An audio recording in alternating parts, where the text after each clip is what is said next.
The phone rang at 2:14 in the morning. Marcus Voss hadn't slept clean in 3 years, so he heard it on the first ring. The voice on the other end was thin, fractured, like someone trying to speak without being heard. "Marcus? It's Evelyn. I don't have much time." He sat up. Ranger lifted his head from the foot of the bed. "They think I'm asleep. Caleb's outside in the hall. He was on the phone with someone. Marcus, he said I'll sign the papers soon. He said it like I wasn't even a person anymore." 79 years old, a broken arm, alone in a hospital room in Silver Ridge, Montana. And the grandson she raised from childhood was standing in the hallway, selling her life to strangers. Marcus was already pulling on his boots. If you've never had someone betray you while wearing your family's face, this story will shake you. Subscribe to the channel and follow this story all the way to the end. Hit that like button. Drop your city or country in the comments. I want to see how far this story travels. Don't look away. It only gets darker from here. The hospital smelled the way they all smelled. Antiseptic and recycled air and something underneath that no amount of cleaning ever quite removed. The particular staleness of rooms where people had been frightened for a long time. Marcus Voss had spent enough hours in places like this to recognize it the moment the automatic doors slid open. Walter Reed, Landstuhl, a field hospital outside Kandahar with walls made of sandbags and prayers. The smell was always the same, just with different wallpaper. Silver Ridge Regional Medical Center was a small facility. 2 floors, a waiting room that doubled as a hallway, nurses who knew every patient by name because there were never more than 30 beds filled at once. It sat on the eastern edge of Silver Ridge, Montana, where the town stopped pretending to be anything other than what it was. A cluster of buildings surrounded by 10,000 square miles of empty. Marcus had driven 4 hours through the dark to get here. He hadn't stopped for coffee, hadn't eaten. Ranger had ridden shotgun the whole way, which was technically illegal in Montana and practically irrelevant because the Belgian Malinois weighed 63 pounds and had survived 2 deployments in Helmand Province, and Marcus wasn't going to make him ride in the back like cargo. He pulled into the parking lot at 6:47 a.m. The sky was the color of a bruise healing, that specific gray-purple that came before actual light, when the world hadn't committed to morning yet. He sat in the truck for a moment. Ranger looked at him. "I know," Marcus said. He got out. Evelyn Hartwell was in room 114, which was on the ground floor near the east wing. Marcus had gotten that much from the intake nurse, a stout woman in her 50s named Beverly, who looked at Ranger with the practiced wariness of someone who'd been bitten once and never forgot it. "He's a service animal," Marcus said, which was technically true in the way that many things were technically true. Beverly looked at Ranger's vest, which Marcus had put on him in the parking lot, then looked at Marcus's face, which had the quality of a man who was going to walk down that hall regardless of what she said. "Room's at the end," Beverly said. "Family's already there." Marcus thanked her and moved. The corridor was narrow, the fluorescent lights humming at a frequency that sat right behind the eyes. He passed a room with a television on too loud, morning news bleeding through the door. He passed a room where a very old man was staring at the ceiling with the focused attention of someone solving a difficult problem. He reached room 114 and stopped outside the partially open door. He heard Caleb before he saw him. "Just needs rest, that's all. Doctor said the arm's healing well. We'll reassess the living situation once she's more stable." The voice was smooth, practiced. The kind of smooth that came not from being relaxed, but from having rehearsed a thing so many times it stopped feeling like a performance. Marcus pushed the door open. The room was small and overlit. Evelyn Hartwell lay propped in the hospital bed, her right arm in a cast from wrist to elbow, an IV line running into the back of her left hand. She was smaller than Marcus remembered. Or maybe the bed was just bigger. There was something about hospital beds. They had a way of making people look diminished, like the architecture itself was making an argument about who was in charge. She saw Marcus and something happened in her face. Not relief exactly, more like a knot going slack. Caleb Hartwell stood near the window. He was 34, broad-shouldered, with the kind of even features that photographed well and the kind of eyes that processed everything about 30 degrees cooler than his expression suggested. He'd grown into his father's height and his mother's smile, and he was using both of them right now. "Marcus," he extended a hand. "I didn't know Gran had reached out to you. Long drive." 4 hours. Marcus shook the hand, registered the grip, firm, controlled, asserting something. You didn't have to come all this way. She called me. I came. Something moved behind Caleb's eyes, just a flicker, less than a second. And then the smile settled back into place like a screen door closing. Well, it's good she has people who care about her. He turned to Evelyn. Gran, I'm going to grab some coffee and talk to the doctor about your discharge timeline. Marcus can keep you company. He said it pleasantly, like a favor. Ranger watched him leave. The dog didn't growl. He just tracked Caleb across the room and through the door with the focused, quiet attention of an animal that had learned to take inventory of threats without advertising it. When the door clicked shut, Evelyn let out a long, slow breath. You made good time, she said. Drove straight through. Marcus pulled the chair to her bedside and sat. Ranger settled on the floor between them, his head on his paws, eyes toward the door. Evelyn looked at the dog. He's bigger than I remember. He's not. He just takes up more space than his size accounts for. Marcus looked at her arm. What happened? I fell. Where? The barn. I was moving some boxes. Thomas's old files, things I've been meaning to sort through. Caleb had been asking me about them. I didn't think much of it at the time. She paused. My foot caught on the step. I went down wrong. Marcus watched her face while she said it. He didn't say anything. Evelyn looked at him directly. I don't know that it was an accident. That landed in the room and sat there. Marcus didn't rush to fill the silence. Tell me about the call, he said finally. What you heard. Evelyn adjusted against her pillow, the IV line shifting. It was 2 nights ago, around midnight. I wasn't sleeping. The arm hurt, and the medication they gave me made the room feel strange. Caleb was in the hall.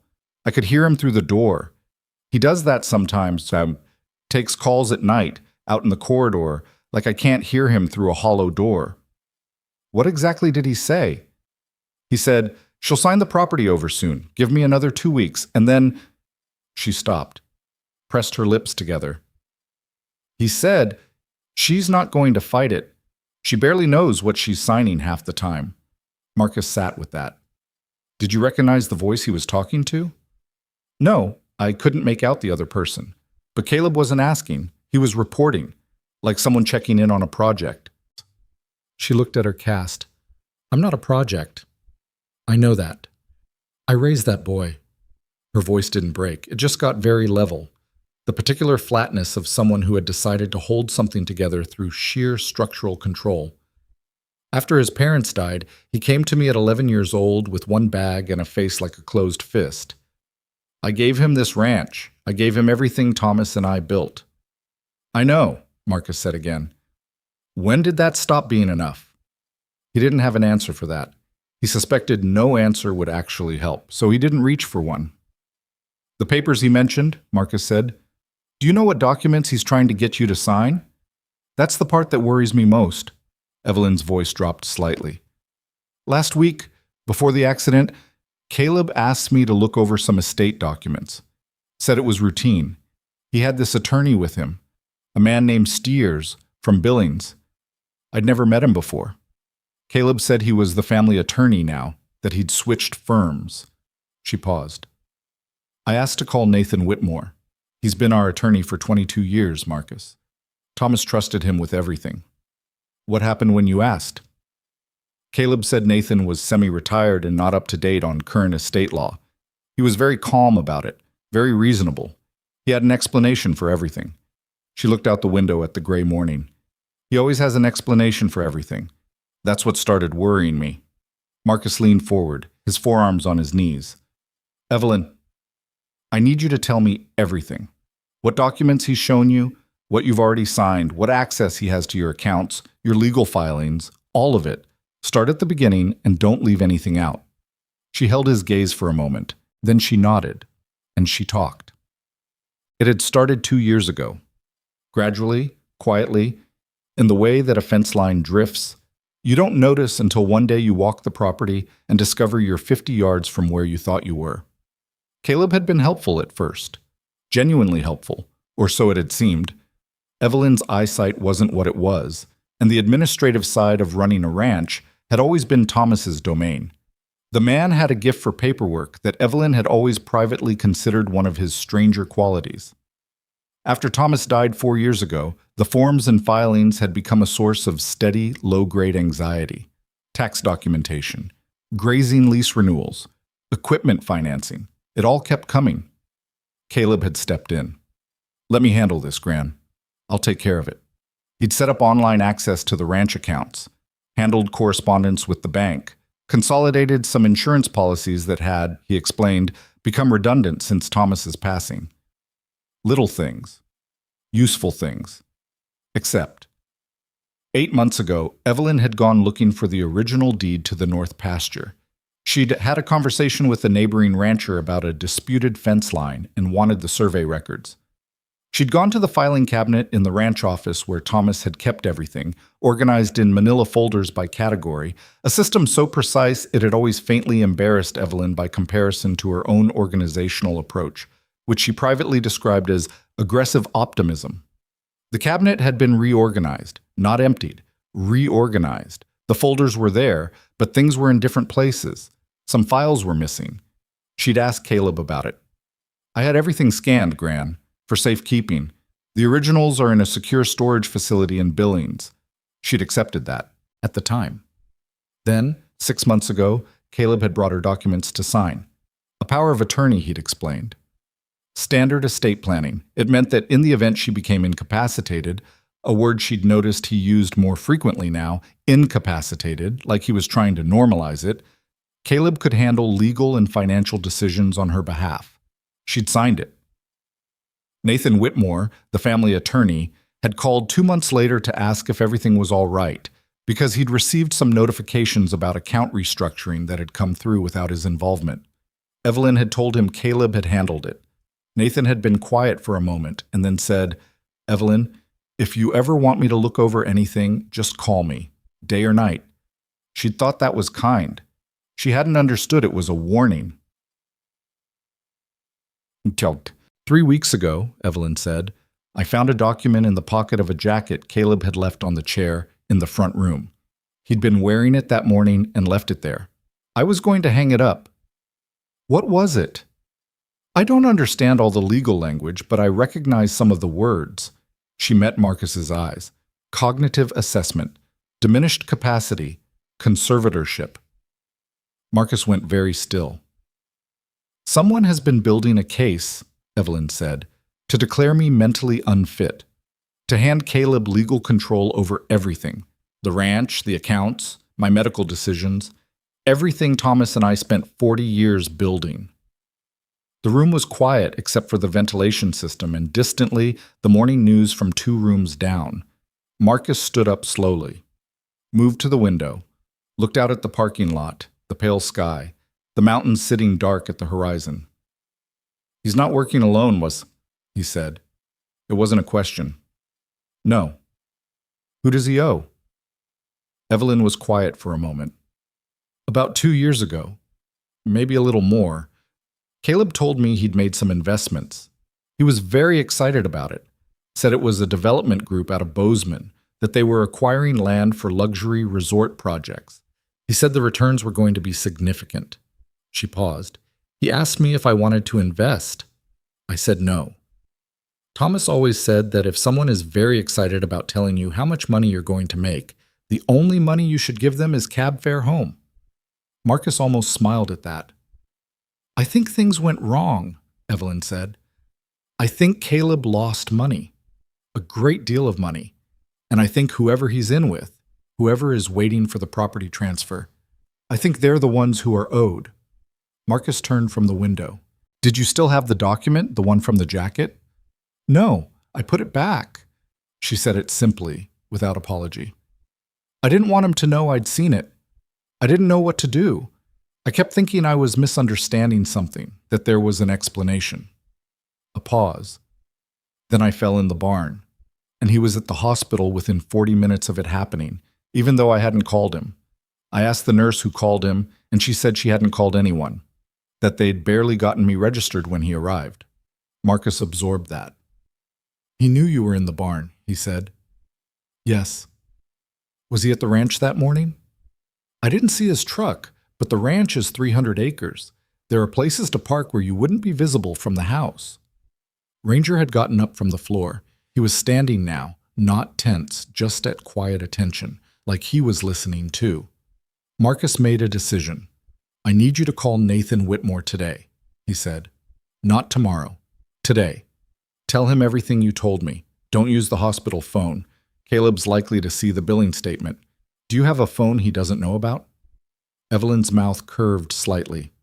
The one I called you on. Good. Keep it off and hidden. Only use it for Nathan and me. He held her gaze. I'm going to go to the ranch. Marcus, I'm going to look around, carefully. Caleb doesn't know I know anything yet. He thinks I'm just an old family friend who drove up because you're in the hospital. Let him keep thinking that. Evelyn studied him the way she'd always studied him, with a directness that had nothing performative about it, just a woman reading a situation with the patient accuracy of someone who'd spent a lifetime making consequential decisions in hard weather. You be careful, she said. He's not what he looks like. Neither am I. Tut. Marcus was halfway down the corridor when Caleb fell into step beside him. He appeared from a side hall, coffee cup in hand, the timing just slightly too precise to be accidental. Marcus registered it, but kept his pace even. She doing okay? Caleb asked. She's tired, but sharp. Yeah. Caleb took a sip of his coffee. She has good days and bad days. Some mornings she's completely herself. Other mornings, he shook his head with an expression of patient sadness that Marcus recognized as technically perfect and instinctively false. The doctors are concerned. Honestly, Marcus, I've been worried for a while now. She's been making some decisions that don't make complete sense, getting confused about things she used to know cold. Like what? Oh, little things. Misplacing documents, forgetting conversations. Last month she called the bank 3 times asking about an account we'd already closed. The bank called me because they were worried. He said it with exactly the right measure of reluctant concern, like a man sharing something painful that he'd rather keep private. I hate talking about it. She's proud. She wouldn't want people to know. Marcus looked at him. That sounds hard. It is. Caleb met his eyes directly. I just want to make sure she's protected. That's all I've ever wanted. Sure.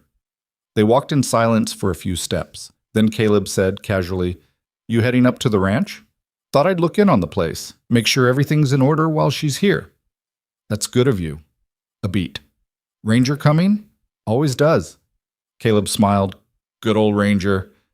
He reached out to touch the dog.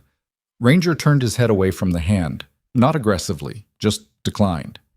Caleb pulled his hand back. His smile stayed exactly where it was. Drive safe, he said. Roads between here and the ranch get icy in the mornings. I know the roads, Marcus said. He pushed through the exit doors without looking back. Hartwell Ranch sat 11 miles northeast of Silver Ridge, accessed by a county road that the county technically maintained and practically ignored. The approach was a straight shot through open land, the kind of landscape that announced itself slowly. First the sky, then the mountains behind the sky, then the dark line of fence posts stretching away to the horizon, then finally the cluster of structures that constituted the ranch itself. The main house, the equipment shed, the calving barn, and at the far edge of the property where the land began to rise toward the tree line, the old storage barn that Thomas had built in the 80s. Marcus pulled through the main gate and stopped the truck in the yard. He sat with the engine running for a moment, studied the layout with the same instinctive methodology he'd used entering buildings in other contexts. Note the sight lines, the entry and exit points, anything that didn't fit the pattern of normal use. He'd spent 3 years attached to a Marine Raider battalion, 2 deployments, one of which had featured a 4-month stretch of nothing but compound clearances in Helmand Province, and you didn't just turn that kind of assessment off. It became the way you looked at spaces. Everything looked ordinary. The house was locked, the yard undisturbed, the equipment shed door padlocked. Normal. Except. He let Ranger out and watched the dog. Ranger moved across the yard at an easy trot, nose working, ears rotating independently. He swept toward the calving barn, then pivoted, then headed northeast toward the old storage barn. Marcus followed him. The snow had frozen overnight and thawed slightly in the morning sun, leaving a hard crust that preserved impressions cleanly. As he crossed the field toward the old barn, he began to notice the tracks. Multiple sets. Some older. 2, 3 days at least. The edges softened. Some newer. Probably last night, maybe early this morning. Someone had been out here more than once. The old barn was a different building from the main operation. Thomas had used it for equipment storage in the early years, and then, as the ranch expanded and the newer shed went up, it had been repurposed for miscellaneous storage. Old fence posts, broken tack, machinery parts waiting for repair that had never happened. The kind of building that accumulates the debris of a working life. The door was unlocked. Marcus hadn't left it that way. He hadn't been here in 2 years, but the last time he'd visited, Evelyn had mentioned keeping the old barn locked because there were some of Thomas's personal effects stored in there that she hadn't sorted through yet. The padlock was a good one, a heavy master lock, the kind with a shrouded shackle. It was hanging open on the hasp. Marcus looked at it. Someone had a key. He eased the door open and went in. The barn interior was dim and cold. The smell of old timber and machine oil and dust layered into something that was almost a physical texture. Light came through gaps in the siding, narrow silver lines of it in the dimness, illuminating motes of disturbed air. Disturbed. Recently. Marcus stood just inside the door and let his eyes adjust. Let Ranger work. The dog moved systematically, tracking along the wall, then toward the back where older equipment was stacked under tarps. He stopped near the far left corner and sat down. That was the signal. Not bark, not alert bark, just sat, calmly and with precision. It meant here. Marcus crossed to him. The corner held a stack of old wooden shelving units, the kind Thomas had built himself in the ranch's early years. Solid, unpretentious, practical. They were pushed against the wall at a slight angle that was wrong. Not dramatically wrong, just slightly. The kind of thing you noticed if you'd spent time learning to notice things. He moved the shelving units. Behind them, the wall paneling didn't meet the framing cleanly. A gap, 2, 3 inches, along a section about 4 feet wide and 6 feet tall. Not a gap from age and settling. Too deliberate. He ran his hands along the edge of the panel, found the contact point, applied pressure. The panel swung inward. Behind it, a cavity. Roughly 3 feet deep, 5 feet wide, running the height of the wall. Thomas's construction. The same practical craftsmanship as the shelving, unfussy and solid. Inside were 2 wooden crates and, leaned against the back wall, a flat metal case with a combination lock. Marcus crouched. He didn't touch anything yet, just looked. The crates had lids that were seated but not sealed. He lifted the first lid. Inside, file folders, neatly arranged, Thomas's distinctive labeling system on each tab. Property surveys, North Pasture, grazing lease records, water rights, original agreements. He lifted one folder and opened it. The paperwork inside was original documentation. Deeds, survey maps, signatures with raised seals. The kind of thing you'd need if you were trying to establish or contest property rights. The kind of thing that had been removed from the filing cabinet. Marcus set the folder back carefully, closed the crate.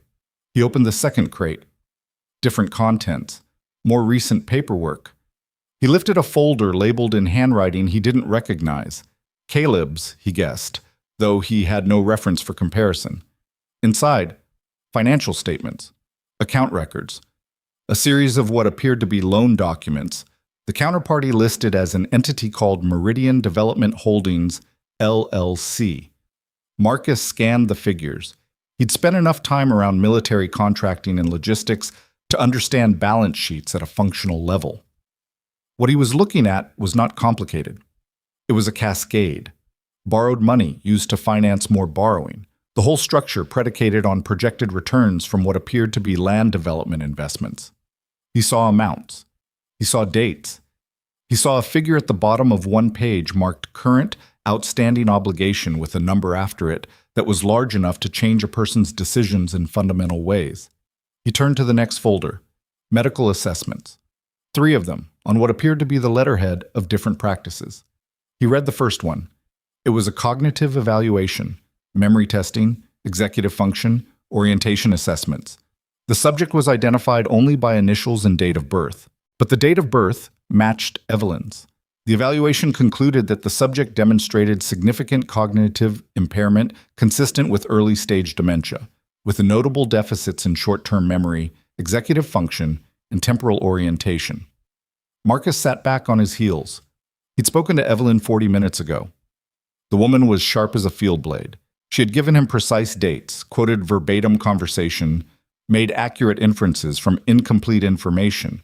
She remembered the position of files in a cabinet she hadn't opened in months. She remembered the exact phrasing of a conversation heard through a door at midnight. What he was holding was fabricated. Not sloppy, fabricated. Carefully fabricated with plausible clinical language and realistic-looking documentation. But fabricated. He reached for the third folder and stopped. Ranger had gone to the barn door, standing, not sitting. His ears were up and forward. Marcus closed the crate. He moved the shelving units back into position, crossed the barn in 4 quiet strides, and flattened himself beside the doorframe. He listened. A vehicle. A truck. From the sound of the engine. Larger than a passenger car. Heavier. Moving at reduced speed up the track toward the barn. Marcus looked at his watch. 8:23 a.m. He'd been in here maybe 20 minutes. He eased the barn door inward and looked through the gap. The truck was coming across the field from the main house direction. Dark blue, a 3/4 ton, Montana plates. It stopped 30 yards out. The driver's door opened. Caleb Hartwell got out. He was on his phone. He spoke into it briefly, looked toward the barn, and then moved toward the equipment shed instead, his back to Marcus. Marcus waited. Caleb went to the shed, tried the padlock, found it secured, and moved back toward his truck. He stood by the door for another minute, still on the phone, making no move toward the old barn. He didn't know Marcus had found the compartment yet. Marcus let out a slow breath through his nose, let his heart rate come down. Ranger looked up at him with an expression that was as close to see. "I told you as a dog's face could reasonably express." "Yeah," Marcus murmured. "I see it." Caleb got back into his truck. The vehicle turned and moved back down toward the house. Marcus waited 3 minutes. Then he took out his phone and called Nathan Whitmore. The attorney picked up on the second ring. "Nathan, it's Marcus Voss. I'm at Hartwell Ranch. I need you to clear your morning." A pause. Then, "I've been waiting for this call. I found Thomas's compartment in the old barn. There are documents in there you need to see." Another pause, longer. "How bad is it?" Marcus looked at the barn wall where the hidden panel sat behind its shelving. Thought about the financial statements and the fabricated medical assessments and the neat, patient, years-long construction of a trap designed to strip an old woman of everything she owned and erase her voice in the process. "It's bad," he said, "but I think Thomas knew something like this was possible. He built this place for a reason." "He was careful that way," Nathan said quietly. "Give me 2 hours. I'll bring Rachel Cole. She's an investigator. Very good. Very discreet. Don't move anything until I get there." "Understood." Marcus paused. "One more thing. Caleb was here. He just left. He doesn't know what I found, but he's going to figure out I'm looking at something. When he does, we're going to lose the element of surprise." "How much time do you think we have?" Marcus looked at his watch. Thought about the confidence in Caleb's voice in the hospital corridor, the smoothness, the years of careful preparation behind it. "Not much," he said. "Move fast." He ended the call. Looked at Ranger. The dog was watching the field, the direction Caleb's truck had gone. Marcus reached down and put his hand on the dog's back, felt the focused stillness under his palm, the animal's whole attention fixed outward, reading the landscape the way it had been trained to read it, the way it had never been fully untrained despite the years since active service. Some things you didn't stop being. Marcus understood that. He straightened up and went back into the barn to wait. Nathan Whitmore arrived at Hartwell Ranch at 10:43 in a gray Volvo that had seen better decades, followed by a white Subaru driven by a woman Marcus had never met, but recognized by the way she got out of the car. Efficiently, without wasted motion, her eyes going immediately to the sightlines and the access points before they went to him. Rachel Cole was somewhere in her mid-40s, compact and deliberate, in the way of someone who'd learned to move through spaces without announcing herself. She wore a canvas field jacket and carried a camera bag over one shoulder and a hard-sided case in her other hand. She looked at the barn, then at Marcus, then at Ranger. "He bite?" she asked. "Only if I ask him to." "Fair enough." She looked at Nathan. "Let's see what we have." Nathan Whitmore was 67, thin and slightly stooped with the posture of a man who'd spent 40 years bent over documents.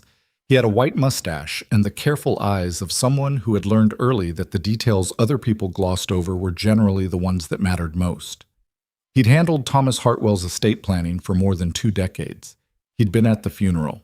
He'd sent Evelyn a handwritten note every Christmas since, because Thomas had, and Nathan Whitmore was the kind of man who honored continuities. He looked at Marcus now with an expression that was not quite grief and not quite anger, but lived in the neighborhood of both. "Show me," he said. Marcus moved the shelving and opened the panel and stood back. Rachel went in first with a flashlight and a methodical approach that suggested she'd processed evidence in tight spaces before. Nathan followed, crouching slightly to clear the top of the cavity. Marcus stayed by the door, watching the field. For a long moment, there was no sound from inside, except the soft shuffle of folders being lifted and set down, and the occasional murmur of one of them reading something aloud to the other. Then Nathan said, "Rachel." His voice had changed. It had gotten very quiet. "I see it," she said. More silence. Marcus glanced back. Nathan was holding one of the medical assessment documents close to his face, reading in the flashlight's edge. Rachel was photographing the contents of the second crate systematically, each shot precise and documented. "How fabricated are they?" Marcus asked.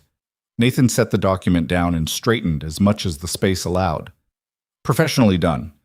The letterhead is real. Or was real. This practice," he tapped the top sheet, "was absorbed into a larger medical group in Billings 14 months ago. The original doctors are no longer at that address. Someone was counting on that making verification difficult."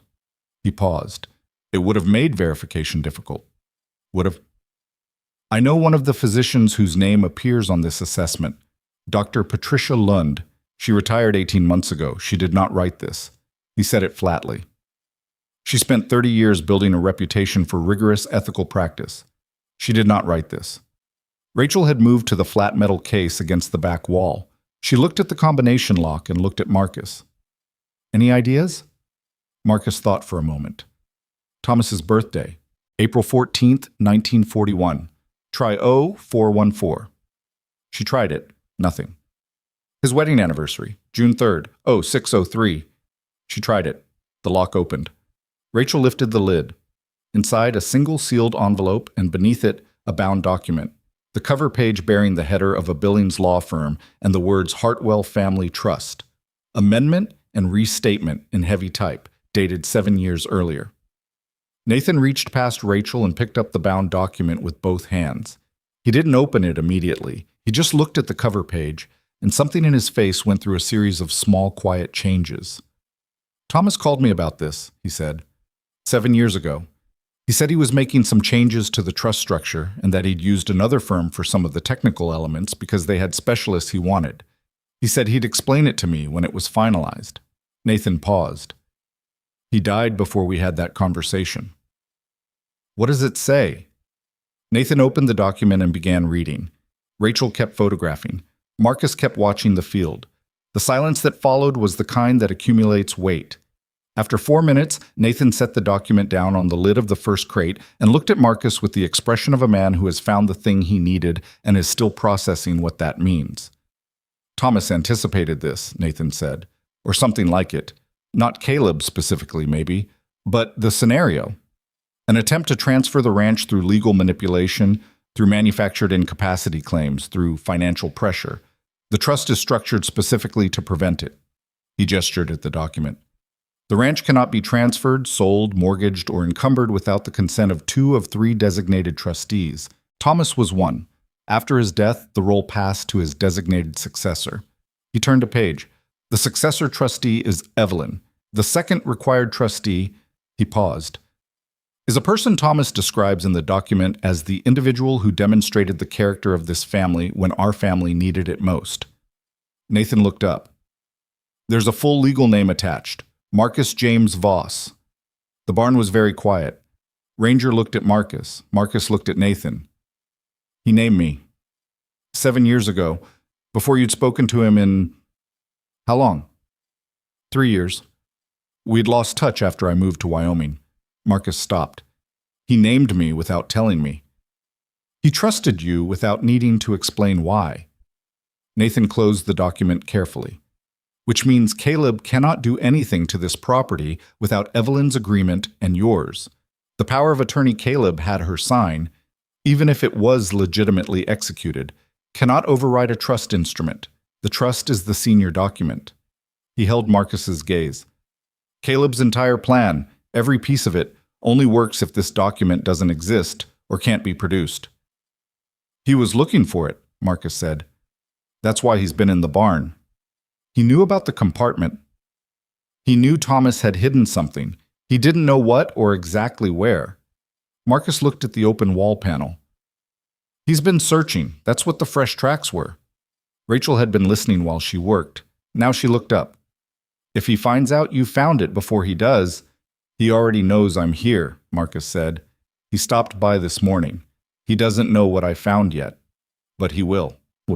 They moved everything to Nathan's car. The documents were photographed twice, once by Rachel and once by Nathan on his own phone. And the originals were packed into Nathan's leather briefcase, which was old and soft and looked inadequate for what it now contained. Nathan would drive directly to his office in Silver Ridge and begin the process of filing the trust document with the county recorder and notifying the appropriate parties. Rachel stayed. I want to look at the tracks, she said, and the barn itself. If Caleb's been here multiple times, there may be more than he found helpful. Marcus walked the perimeter with her while Ranger moved ahead of them, nose down. The frozen crust of the field was a reasonable record. Rachel photographed the track sets, measured several with a small ruler she produced from her jacket pocket, made notes in a battered field notes book with a mechanical pencil. 2 distinct individuals, she said, crouching beside a cluster of impressions near the barn's east wall. This set here, she pointed at boot prints with a relatively narrow profile and a distinctive tread pattern. These are consistent across all the visits. This other set, she moved 3 feet to the left, only appears in the most recent layer. Last night or very early this morning. She looked up at Marcus. Caleb brought someone with him. Someone doing the technical work, the document fabrication, or the legal side. Someone from Steer's firm, maybe. She stood, brushing snow from her knee. There's something else. She walked him around to the south side of the barn. Near the foundation, partially obscured by the overhang of the roof, was a small pile of cigarette butts. Someone had stood here long enough to smoke 3 cigarettes, sheltered from wind. Watching, Marcus said, watching the house. The main house is visible from here. You can see the front approach and the driveway. She looked at him. Someone was running surveillance on the property. On Evelyn. Marcus stood in the spot, turned to look at the main house distant across the field. The angle was correct. You could see the front door, the kitchen windows, the driveway approach. You could track who came and went and when. He thought about Evelyn, moving through her house in the mornings, making coffee, feeding the animals, not knowing she was being watched from 200 meters away. The anger was quiet and specific, which was the worst kind. Well, he drove back to Silver Ridge at noon and went to the hospital. Evelyn was awake and sitting up, which was an improvement. She'd gotten hold of Nathan on the hidden phone, and he'd given her the broad outline without details. And the news had done something to her posture, straightened it, or at least stopped the slow compression that fear and uncertainty had been applying for weeks.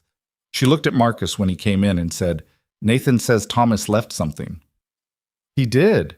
That stubborn man. She said it with a sharpness that had nothing mean in it. He never told me. I think he didn't want to worry you. He wanted it there if it was needed, and invisible if it wasn't. He always thought he was protecting me by not telling me things. She paused. He was usually right, which was extremely irritating. She looked at her cast. What does it mean, practically? It means Caleb can't do what he's been trying to do. The trust blocks it. Nathan's filing the documentation today, which creates a legal record that can't be quietly removed. Marcus sat down. But it also means Caleb is going to find out his plan doesn't work. And when that happens, he has a few choices. He can try to contest the trust document. That's a long legal fight he won't win. He can try to disappear if the people he owes are patient enough to allow that. Or he can try to accelerate things, Evelyn said, before the legal record is set. Yes. She was quiet for a moment. What does accelerate mean in this context? It means we shouldn't assume we have as much time as we'd like. Nathan's moving fast. Rachel Cole is going to prepare a full evidentiary record of the fabricated documents and the surveillance evidence. The goal is to get everything in front of the county attorney before Caleb realizes the game has changed. He looked at her steadily. But there's a window between now and then. A window where I'm still in a hospital room and Caleb still has a key to my house. Yes, Evelyn nodded slowly. He came by this morning, after you left. Marcus went still. What did he say?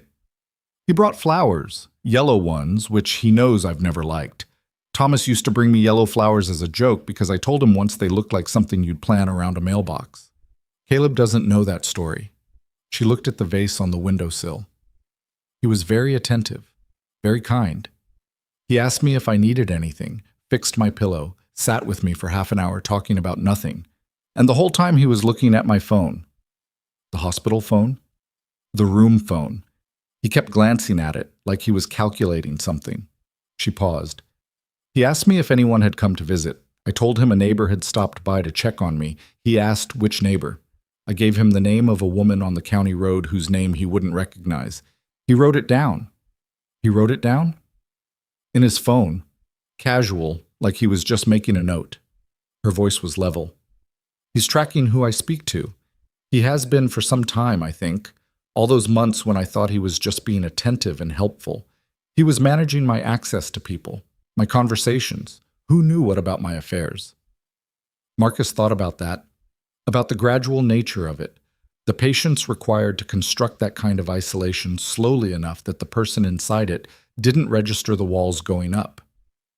Did he say anything else? He mentioned that he'd spoken to Dr. Steers, the attorney from Billings. He said there were some documents that needed to be finalized before my discharge. He said it was routine paperwork for the hospital's records. She met Marcus's eyes. He wants me to sign something before I leave this building. Don't sign anything, not one word. I had already decided that. A pause. I told him my hand was too swollen from the cast to hold a pen comfortably. He said we could wait until tomorrow. She folded her left hand in her lap.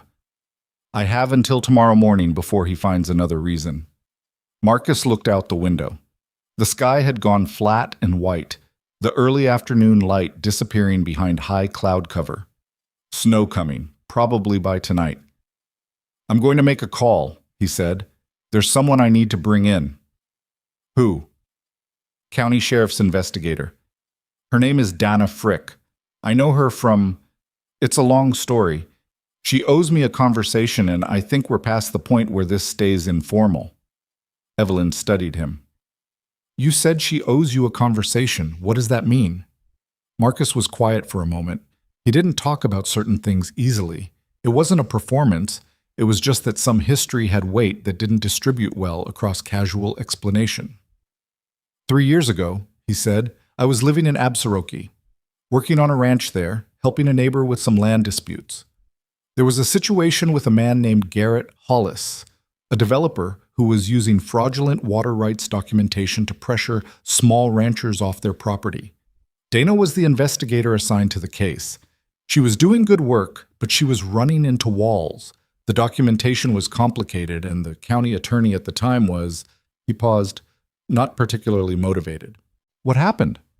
I had some skills that were useful in getting certain documents to the right people in a form that the county attorney couldn't ignore. He said it simply. The case moved forward. Garrett Hollis is currently serving 7 years in Deer Lodge. Evelyn looked at him for a long moment. What kind of skills? The kind the Marine Corps spent a significant amount of money developing. He kept his voice neutral. I can find things. I can document things. I can move through spaces without being noticed.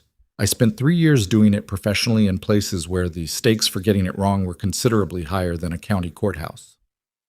The room was quiet. Ranger had moved to the foot of the hospital bed and settled there with the proprietary ease of an animal that had decided this was his post. Caleb doesn't know any of that, Evelyn said. No. He sees what most people see. A ranch hand who served, drives an old truck, has a dog. Good. She reached out and touched Ranger's ear. The dog accepted it without moving. Keep it that way as long as you can. He called Dana Frick from the parking lot. She picked up on the fourth ring with the distracted energy of someone in the middle of something else. Frick? It's Marcus Voss. A beat. Then the distracted energy sharpened into something more focused. Voss. It's been a while. 3 years. You're in Montana? Silver Ridge. I need a conversation. In person. That serious? Financial elder abuse. Document fabrication. Potential fraud. An 80-year-old woman with a broken arm in a hospital room. He paused. And a conservatorship scheme that's been running for at least 2 years. Silence on the other end for 3 seconds. Dana Frick was a fast thinker. The silence wasn't hesitation. It was processing. Who's the target? Evelyn Hartwell. Hartwell Ranch, northeast of Silver Ridge. Who's the subject? Her grandson, Caleb Hartwell. Another silence. Different quality. I know that name, Dana said slowly. From where? Hold on. He heard movement, the sound of a door closing. Then, Caleb Hartwell has been on our peripheral radar for about 8 months. His name came up in a financial investigation out of Bozeman, a development company called Meridian Holdings. We didn't have enough to open a file. It was background noise. She paused. You're telling me he's been running a conservatorship play on his own grandmother? I'm telling you I have fabricated medical assessments, surveillance evidence from the property, financial documentation establishing motive, and a trust instrument that his entire scheme depends on being buried. Marcus kept his voice even. I also have an attorney who's filing the trust documentation with the county recorder today, which means in the next 12 to 24 hours, Caleb Hartwell is going to find out his timeline collapsed. Dana was quiet for a moment. Where are you right now? Hospital parking lot. Stay there. I'll be in Silver Ridge by 4. Bob. Dana Frick arrived at 3:57 in a county vehicle, a tan Tahoe with an equipment cage in the back, and a radio antenna that suggested more communications capacity than the standard issue.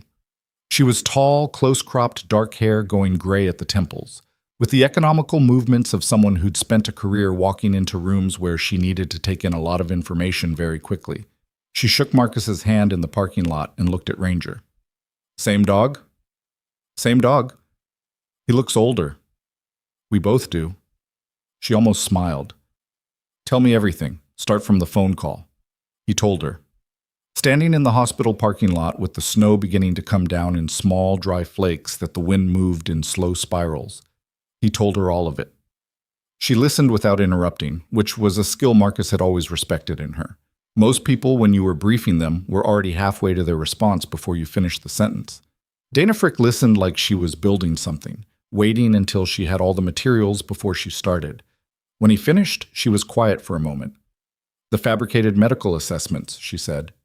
You have them? Rachel Cole has photographs. Nathan Whitmore has the originals. I'll need to take custody of the originals. Nathan's expecting your call. The surveillance evidence from the property. The cigarette butts, the secondary boot prints. Rachel documented them this morning. She may still be on site. Dana nodded slowly. She looked at the hospital entrance. I want to speak to Evelyn Hartwell. She's in room 114. She's expecting this visit. I told her I was making calls. What's her condition? She's sharp. Whatever those medical assessments say, it's fabricated. You'll see that within 2 minutes of talking to her. I'll form my own opinion, Dana said, not unkindly. I know, I'm just telling you what I observed. Dana looked at him steadily. You went into a building on private property and searched a concealed compartment. The property belongs to Evelyn Hartwell. She called me and asked me to look in on the ranch while she was in the hospital. She has documentary authority over the property, so the trust names her as a trustee. I had implicit authorization. That's an interesting legal interpretation. I've had interesting legal situations before. He met her eyes. Everything I found I left in place and had a licensed attorney taken to custody through proper channels. The chain of evidence is intact. Dana was quiet for a moment. Then she said, "You could have just called me from the beginning." "I didn't know what I had from the beginning, and I needed to make sure the documents were secured before Caleb found them and they disappeared." She looked at him for a long moment. Then she nodded, not agreement exactly, but an acknowledgement that the reasoning was defensible. "All right," she said. "Let's go talk to Mrs. Hartwell." They crossed the parking lot toward the hospital entrance. The snow was picking up, the flakes getting larger now, and the mountains at the horizon had gone invisible behind a white curtain that moved across the landscape with the slow, deliberate certainty of a thing that was not in any hurry because it had all the time in the world. Marcus held the door open. Ranger moved through and stopped just inside, shaking snow from his coat. Dana stepped inside and looked at Marcus and said, "Is there anything else I need to know before I go in that room?" Marcus thought about Caleb standing in the hospital corridor with his smooth voice and his careful eyes and his 2 weeks of timeline pressure. He thought about Evelyn's hand shaking as she reached for a hidden phone in the dark. He thought about Thomas Hartwell, building a hidden compartment in an old barn and naming someone in a trust document without ever explaining why, just trusting that the person would be there when it mattered. He thought about a second set of boot prints in the snow outside the barn, someone Caleb had brought with him, someone Marcus hadn't identified yet. "There may be someone else involved," he said. "Someone Caleb brought to the property. I don't have a name." Dana looked at him. "But you think it's important?" "I think Caleb is smart enough to have an exit strategy," Marcus said. "And I think his exit strategy isn't just running. I think it involves making sure any evidence that exists becomes unreliable before it can be used." He paused. "Which means someone may try to reach Nathan Whitmore tonight, or Rachel Cole, or this hospital room." Dana's expression didn't change, but something behind it did. "I'll make some calls," she said. She walked toward room 114. Marcus stayed in the corridor, his back against the wall, watching the entrance. Ranger sat beside him, watching the same direction with the same focused quiet, two individuals from very different species who had arrived at the same professional conclusion through different methods. The snow outside the automatic doors was coming down hard now. The parking lot was disappearing under it, the tire tracks from Dana's Tahoe already softening at the edges, the world outside going white and abstract. Marcus's phone buzzed, a text from Nathan Whitmore. 4 words. Caleb was here. Left. Then, 30 seconds later, a second message. He knows. Marcus read the text twice, then put his phone away and pushed off the wall. He walked to room 114 and knocked twice on the open door. Dana turned from where she was standing near the window, notepad in hand. Evelyn was sitting up in bed with the particular alertness of someone who had been waiting for things to get worse and had just received confirmation. "Nathan Whitmore just texted," Marcus said. "Caleb went to his office. He's already left." Dana's expression didn't shift much, but her pen stopped moving. "When?" "Message came in 2 minutes ago. Nathan said he knows, that's all." Dana looked at Evelyn. "Mrs. Hartwell, I'm going to step out and make some calls. I'd like you to stay in this room. Don't answer the room phone. If your grandson comes back before I return, tell him you're tired and ask the nurse to give you some space." She paused. "Can you do that?" "I've been managing Caleb for 2 years," Evelyn said. "I can manage him for another hour." Dana moved past Marcus into the corridor, already dialing. Marcus stayed in the doorway. Evelyn looked at him. "What does he knows mean, exactly?" "It means the timeline we thought we had is shorter." "How short?" Marcus looked at his watch. It was 4:23. Outside the window, the snow was coming down hard, and the parking lot was almost fully white, and the mountains were gone entirely behind a wall of weather that had settled in like it intended to stay. "Short," he said. He called Nathan from the corridor while Dana worked her own phone 10 feet away. Nathan picked up immediately. His voice had lost the careful composure of a man managing a situation and picked up something closer to controlled urgency. "He came in about 40 minutes ago," Nathan said. "No appointment. He walked past my receptionist. She tried to stop him, but he's 6'2" and he was moving with purpose. He came into my office and sat down across from me and smiled." "What did he say?" He said he understood I'd been in contact with his grandmother regarding some estate matters. He said he was concerned that Evelyn was being influenced by people who didn't have a full understanding of her medical situation. He was very calm, very polite. Nathan paused.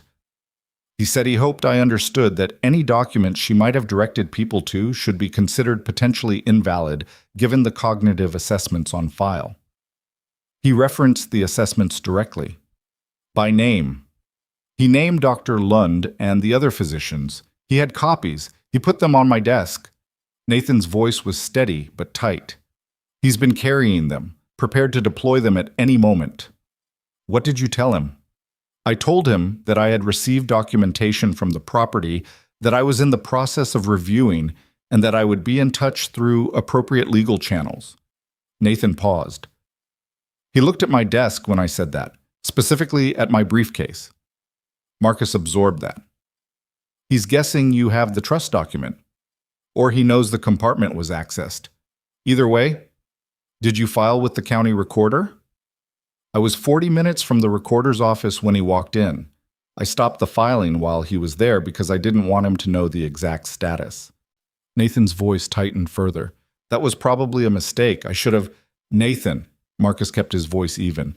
Is the document physically with you right now? Yes. In your possession, not in the office. In my briefcase. I'm in my car. Drive to the county recorder's office right now. File it. Don't stop for anything. A brief silence. And if Caleb follows me? It doesn't matter if he follows you. Once it's filed, it's on record. He can't unfile it. Marcus looked down the corridor toward room 114. But call me the second it's done. Understood. Then, Marcus, when Caleb left my office, he made one more comment. He said that sometimes people who interfere in family matters do so without fully understanding the consequences for everyone involved. The corridor hummed with fluorescent light and distant machinery. I understand the consequences, Marcus said. He ended the call. Boan. Dana came back with her phone in her hand and the expression of someone who had made several calls in rapid succession and was now reorganizing the picture. I've got a deputy running surveillance on Nathan Whitmore, just to make sure he gets to the recorder's office without incident. Another deputy is heading to Hartwell Ranch. She looked at Marcus. I also ran Caleb Hartwell through some databases while I was waiting. You said there was a second set of boot prints at the property. Different tread, different stride length, narrower, present only in the most recent tracks. I think I know who that is. She held her phone up. On the screen was a photograph. A man in his late 40s, angular face, thinning hair, in a suit that was slightly too expensive for Silver Ridge. His name is Warren Steers, the attorney Caleb brought in to replace Nathan. Evelyn mentioned that name. Steers runs a firm out of Billings that specializes in estate planning and conservatorship law. He's been disciplined twice by the Montana State Bar, once for document irregularities, once for a conflict of interest in an estate case. Nothing that pulled his license. Both times the complaints were withdrawn before the formal hearing. She put the phone down. The timing of those withdrawals coincides with significant financial settlements. He buys his way out. That's what the pattern suggests. He's done this before, Marcus. Not with Hartwell, but the structure of what you're describing, the fabricated capacity assessments, the power of attorney push, the controlled isolation of the target. This is a playbook. Steers has run versions of it before on wealthy, elderly landowners. She paused. Those cases resolved before formal charges. Either the targets didn't have the support structure to fight back, or the evidence became, she chose the word carefully, complicated. Complicated how? In one case, the key witness recanted. In another, documents that had been properly filed were later found to be corrupted in the records system. She held his gaze. These aren't amateurs. Marcus stood with that for a moment. The second set of boot prints. The cigarette butts. Someone standing in the cold outside the old barn watching Evelyn's house. He'd assumed surveillance. He was revising that assessment. They were looking for the compartment too, he said. Not just watching the house. They were trying to find it before we did. Almost certainly. If Thomas had hidden a trust amendment that blocked the property transfer, And if Caleb had reason to suspect it existed, he'd need to find it and destroy it before it surfaced. Marcus thought of the flat metal case, the combination lock, the envelope, and the document inside. They were close. How close? The compartment panel had been pushed on. The shelving had been moved and replaced. Not exactly where it had been, but close enough that you wouldn't notice unless you were looking for it. Someone found the panel and couldn't open it. Marcus paused. Thomas built the compartment himself. He built it into the framing. The case was inside. They found the compartment, but not the case. Why not? The case was set back in the cavity behind the crates. If you opened the panel and saw the crates, you might assume the crates were the full contents. The case was only visible from below, crouching down and looking under the lower shelf of the cavity. He thought of the angle, the specific way he'd been positioned when he saw it. You had to know to look for it, or get lucky. Dana was quiet for a moment. Thomas hid the case inside the compartment. He hid it in a way that required someone to already be looking very carefully. She looked at him. You found it because of the dog. Ranger sat on the spot. I started looking from the ground up. Dana nodded slowly. Lucky dog. He's not lucky, Marcus said. He's trained. They were still in the corridor when Marcus's phone rang. Nathan. It's filed, Nathan said, and the relief in his voice was a real thing, unguarded.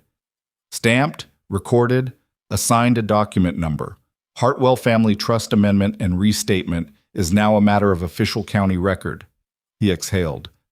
The recorder was still at her desk. It was 4:58. 2 more minutes and I'd have been filing tomorrow morning. Did you have a tail? A car stayed behind me from downtown. I took 2 turns I didn't need to take. The car took them too. A pause. Then your deputy showed up and the car stopped following. Marcus looked at Dana. The tail dropped off when your deputy showed. Good. That means they're cautious. They don't want direct confrontation with law enforcement. Dana put that somewhere in her thinking. It also means they know they're exposed now. The trust is on record. The fabricated assessments are in our custody. Caleb Hartwell's legal theory just collapsed. Cornered animal, Marcus said. Yes. Which makes the next few hours the most dangerous part. She nodded. I want Evelyn moved. The argument lasted 4 minutes. Evelyn did not want to be moved. She was in a hospital bed with a broken arm and an IV line, and she stated her position on the matter with the clipped precision of a woman who had spent 40 years making decisions about large pieces of land in bad weather and was not accustomed to having those decisions revisited. I'm not running, she said. Mrs. Hartwell, Dana started. I know what you're going to say. You're going to tell me it's for my safety, and I'm going to tell you that this is the second time in 2 weeks someone has made decisions about my situation without asking me whether I agreed with them, and I am not going to allow it to become a habit. Dana stopped, recalibrated. Where would you feel safe? Dana said. That isn't this room. A pause. A small, significant shift in Evelyn's posture. The ranch, she said. Marcus looked at her. Caleb has a key. I know my own house. I know every door, every window, every place on that property that matters. She met Marcus's eyes. And so do you. Don't you? He did. He'd spent the better part of 3 summers working that property. He knew the sight lines, the approaches, the places you could post and maintain visual coverage of the main house and outbuildings. He knew where the road was visible from the kitchen window and where it wasn't. He knew the structure. The roads will get bad by tonight, he said. The storm's setting in. Which means Caleb won't want to drive them either. It means he might want to move before they do. Evelyn looked at him steadily. Then we should move first. They discharged her at 6:15. The paperwork took longer than the nursing staff wanted, and shorter than Dana's deputy, who was standing in the corridor radiating professional impatience, would have liked. Marcus brought the truck to the entrance. Evelyn came out in a wheelchair, pushed by a nurse named Gabriella, who had the look of someone who was used to patients making questionable decisions and had decided her professional responsibility ended at the door. Ranger jumped into the back seat. Evelyn got into the passenger seat with the careful dignity of someone whose arm hurt more than she was going to say out loud. Dana's Tahoe pulled out ahead of them. A second county vehicle fell in behind. Marcus drove. The roads were bad. Not impassable, but trending that way. The snowpack was 2 inches and building, and the county road northeast of Silver Ridge got attention from the maintenance crews approximately as often as it deserved, which was not often. He kept the truck at 40 and watched the surface and didn't talk much. Evelyn looked out the passenger window at the dark fields and the blowing snow. "I used to drive this road in worse than this," she said. "I know. Thomas and I got stuck out here once, coming back from Billings. January. The truck died. Something in the fuel line. We sat there for 6 hours waiting for someone to come along." She paused. "We played gin rummy with a deck of cards Thomas had in the glove box. He cheated. He always cheated at gin rummy and always denied it, and I could never prove it." Marcus drove. "I miss him every day," Evelyn said. I'm not saying it for sympathy. I just mean that some things don't get smaller. You just get bigger around them." "Yeah," Marcus said. "Is there someone like that for you?" He thought about it honestly, which took a moment. "No, not like that. There was someone, a few years back. It didn't work. I was bad at being in one place." "Are you still bad at it?" He looked at the road. "Getting better." She made a small sound that might have been skepticism and might have been something warmer. They reached the ranch at 7:40. Dana's deputy went through the main house first, standard sweep, room by room, checking windows and doors. Marcus walked the perimeter with Ranger while Dana stood by the vehicles and coordinated by radio. The house was clear. The barn was undisturbed. The old storage barn was as Marcus had left it, the panel closed, the shelving in place, though there was nothing left in the compartment worth finding. He found one new thing. Around the back of the equipment shed, sheltered from the worst of the wind by the shed's lee side, were fresh tire tracks. A vehicle had been parked here recently, within the last 3 or 4 hours, Marcus estimated, based on the snow accumulation in the tread impressions. The track pattern was wider than Caleb's truck, a larger vehicle, a van or a large SUV. Steers. Marcus photographed the tracks with his phone and sent them to Dana and Rachel Cole and then went inside. The ranch house was exactly what it had always been, the accumulated physical evidence of a life built deliberately over decades. The kitchen had the specific warmth of a room that had been used hard for a long time. The floorboards worn in front of the stove and the sink, the cabinet doors smooth at the handles from 10,000 openings. Photographs on the refrigerator, a hand-drawn calendar on the wall. Thomas's reading chair in the corner of the living room with a side table bearing a lamp, a coaster, and a paperback novel Evelyn had evidently been in the middle of when everything changed.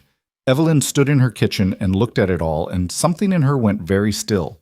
Then she filled the kettle and put it on the stove. "Tea," she said. Not a question.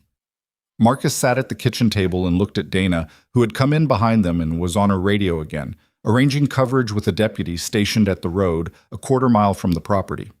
Ranger was at the window, not the relaxed sentinel posture of a dog watching the world from comfort. His weight was slightly forward, his ears angled and active. Marcus watched him. Ranger's tail moved once, then stopped. "Dana," Marcus said quietly. She looked at him. He nodded at the dog. She stopped talking mid-sentence and moved to the window on the other side of the kitchen and looked out into the dark yard. The outdoor security light, a fixture Thomas had installed on the corner of the equipment shed, was on, which it was supposed to be, but it was throwing its cone of light at an angle that left the south side of the yard in deep shadow. "I've got a vehicle at the road," her radio crackled. "Just past the half-mile mark, pulled to the shoulder. Engine's running." Dana keyed her radio. "Description?" "Dark SUV. Can't read the plates from here. Too much snow. 2 occupants visible." Dana looked at Marcus. Marcus was already standing. "How long has it been there?" Dana said into the radio. "Just appeared. Maybe 2 minutes." "Hold your position. Don't approach. I want them to think we haven't seen them." She clicked off and looked at Marcus. "They're doing a pre-approach survey, figuring out what we have on site." 2 occupants, Marcus said. "Caleb and Steers. Or Caleb and someone Steers hired. Either way, they haven't moved yet. They're watching." Evelyn was at the stove with her back to them, waiting for the kettle. Her posture was straight and unhurried, which Marcus suspected was costing her something. "They're going to try tonight," he said, "before the filing propagates through the system. Before Evelyn can formally contest the power of attorney with full documentation. They want her signature on something, or they want the trust document, or both. They know we have it, but a document in private hands is easier to challenge than one in a county record." "The filing's already on record," Dana said. "They may not know that yet. Or they know and they're trying to salvage the signature piece. Estated assets, Evelyn's own signature on a transfer document, even a contested one." He stopped. "Steers knows how to work contested documents. That's his specialty." Dana turned it over. "They're going to come to the house. Not through the front, not with a county vehicle visible in the yard." Marcus looked at the window. "Through the field, from the south. The equipment shed throws shadow on the south approach, and the fence line has a gap about 60 meters out where the old irrigation ditch crosses under it. You can bring a vehicle to within 50 meters of the south wall of the house without being visible from the road." Dana stared at him. "How do you know that?" "I've walked this property a lot." He paused. "And when Caleb was watching Evelyn from the barn last month, that was his vantage point. He already knows the shadow zone. He's used it." The kettle started to whistle. Evelyn lifted it off the burner.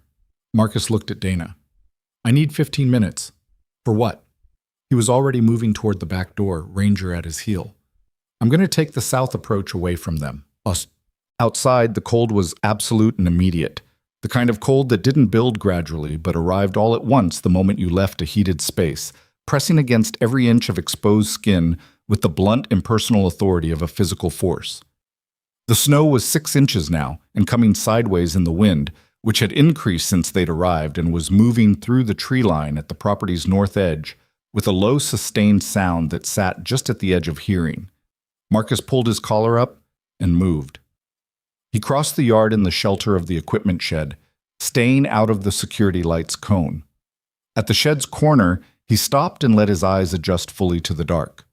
The security light behind him was a disadvantage. It lit the yard he'd come from and made the darkness ahead deeper by contrast. He gave it 30 seconds, then he moved south. The field was uneven under the snow, frozen ruts and grass clumps, and the occasional buried equipment left from fall work, all of it invisible and all of it waiting to turn an ankle. He moved at 3/4 speed, planting each step with care, his weight forward, choosing soft placements the way he'd been trained to move in compromised terrain. Ranger moved beside him, fluid and silent, the dog's night vision making Marcus's caution look excessive and probably being correct about it. The irrigation ditch was visible as a slight depression in the snow, running east-west about 40 meters from the house. The gap in the fence was where Marcus remembered it. A section of wire that had gone slack years back and been propped instead of replaced. A 3-foot opening at ground level that someone could push through without climbing. He reached it and stopped. Fresh tracks in the snow, coming through the gap from the south side. Not just the pre-approach survey. Someone had already come through. Marcus crouched and studied the tracks with his phone's flashlight held low and cupped in his hand. Single set. Boot prints. The narrow tread from the barn, the same stride. Steers, or whoever Steers had sent. The tracks went north toward the house, and then he moved the light, turned and came back. Reconnaissance. They'd pushed someone through already to look at the house from close range, then pulled them back. They were planning a specific entry point. He turned the flashlight off and thought. His radio crackled.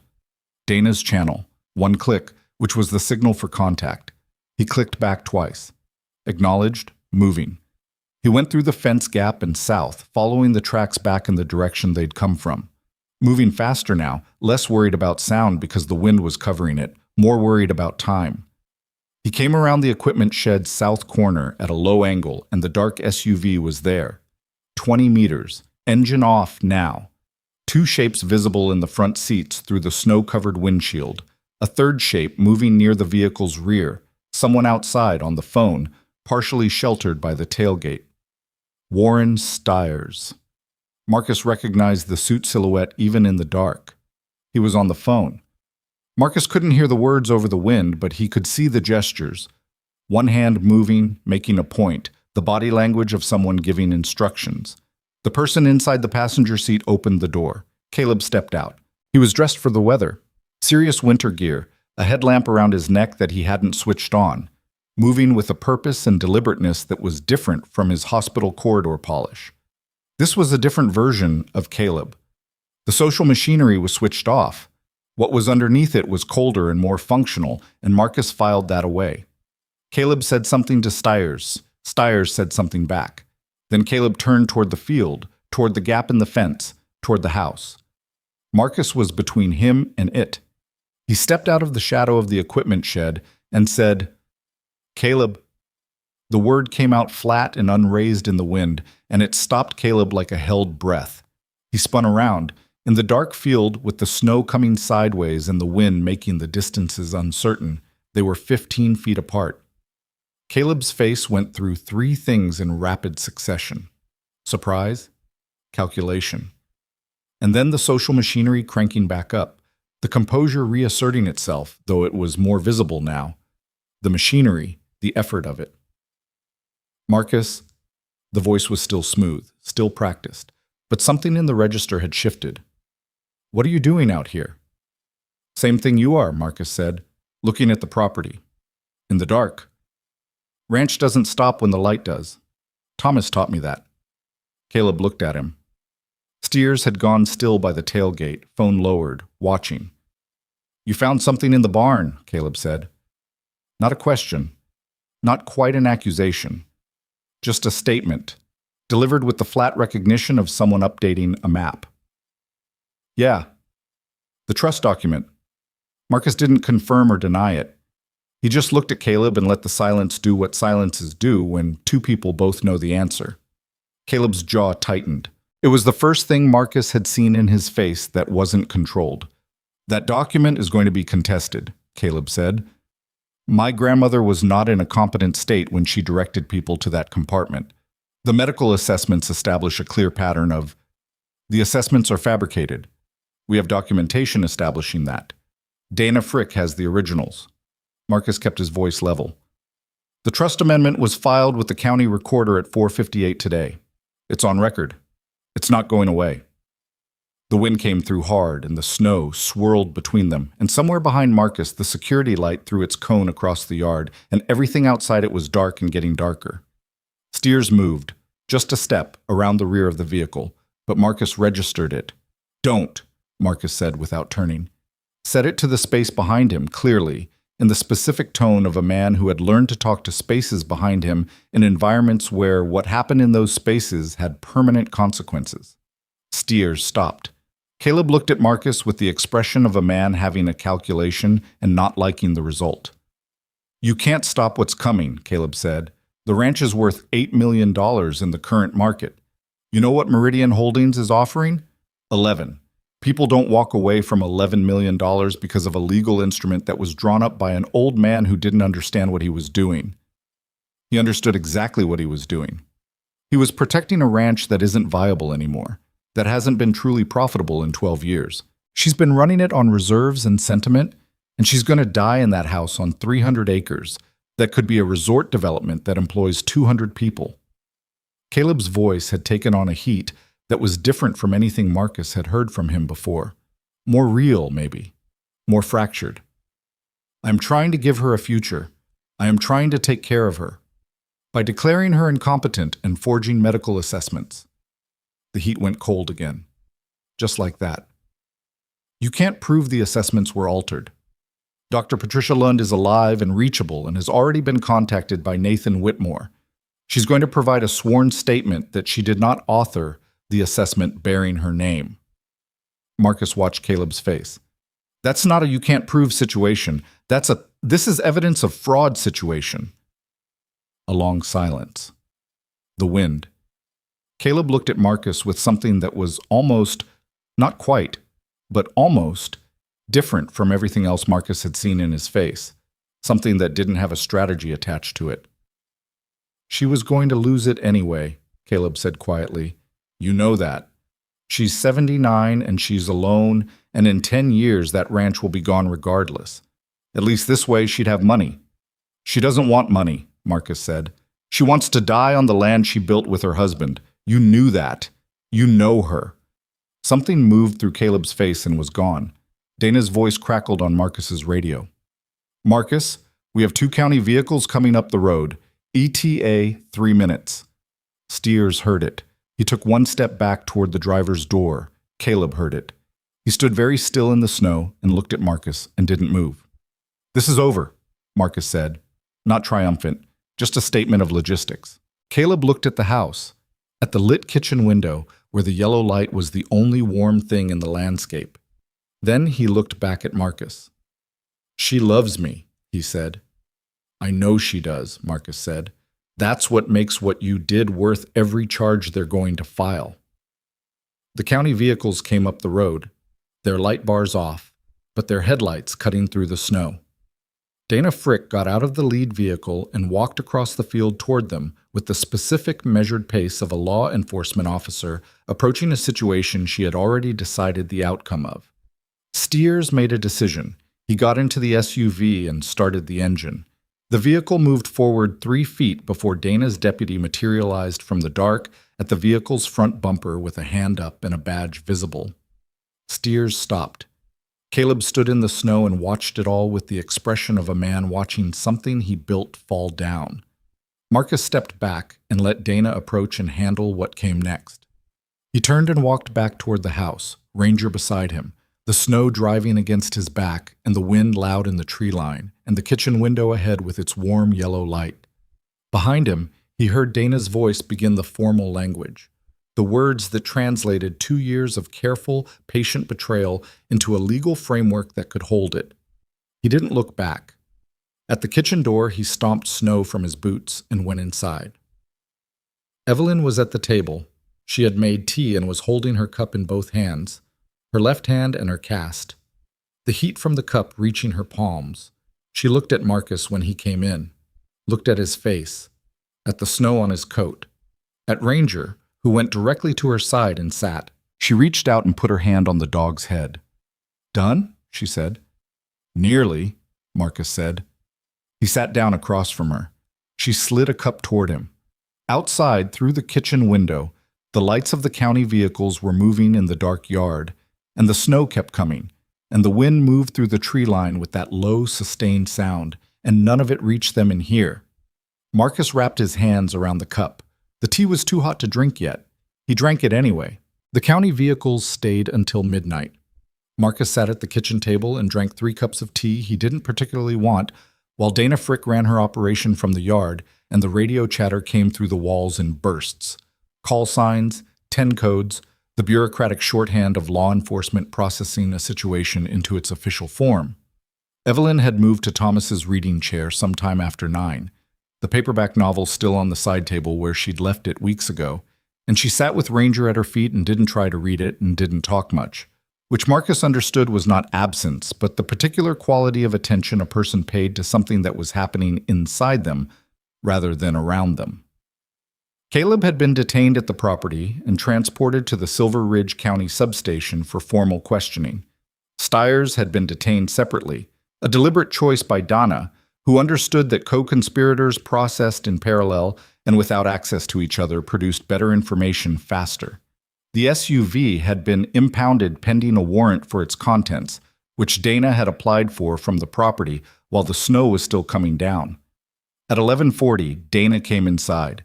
She had snow on her jacket and the look of a woman who had been managing 3 simultaneous situations and was now consolidating. She sat across from Marcus at the table and put her notepad down and said, Steers gave up Caleb in under an hour. Marcus looked at her. Not everything, but enough.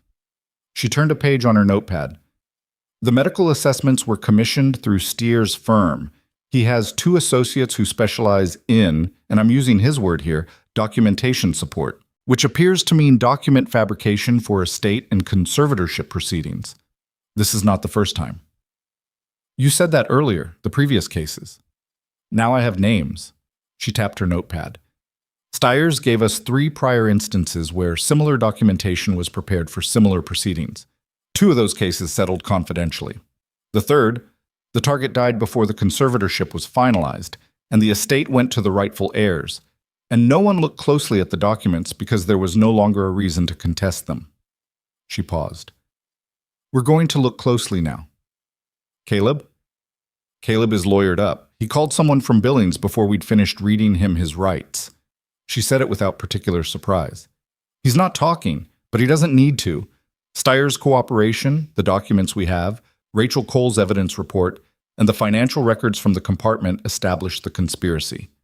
She looked at Marcus steadily. The county attorney is going to have more than enough. Marcus absorbed that, looked at his hands around the cup. The Meridian Holdings connection, he said. The development company. Already referred to the state attorney general's office. Meridian appears in 2 other land acquisition cases in the past 4 years with similar characteristics: elderly landowners, financial pressure, conservatorship proceedings, ultimate transfer of property. The AG's office has had a file on them for 8 months. We just gave them the piece they were missing. Which was? A witness who survived with the documents intact. Dana held his gaze. And someone who went to the property before the evidence disappeared. The kitchen was quiet. Outside, the last county vehicle was backing out of the yard, its headlights sweeping across the kitchen window in a slow arc. There's something I want to ask you, Dana said. All right. The SUV, the southern approach, the fence gap, the shadow zone, the irrigation ditch line. She looked at him with the specific attention of a law enforcement officer who had stopped performing casual and was now just paying attention. You had that entire approach mapped, the sight lines, the vehicle access, the distance to the structure. You moved through that field in a complete whiteout with zero light discipline and came out exactly where you needed to be. She paused. Who were you in the corps? Marcus looked at the table for a moment, then at her. Raider Battalion, he said. 3rd Raider. 2 deployments. Helmand Province. Before that, Force Recon.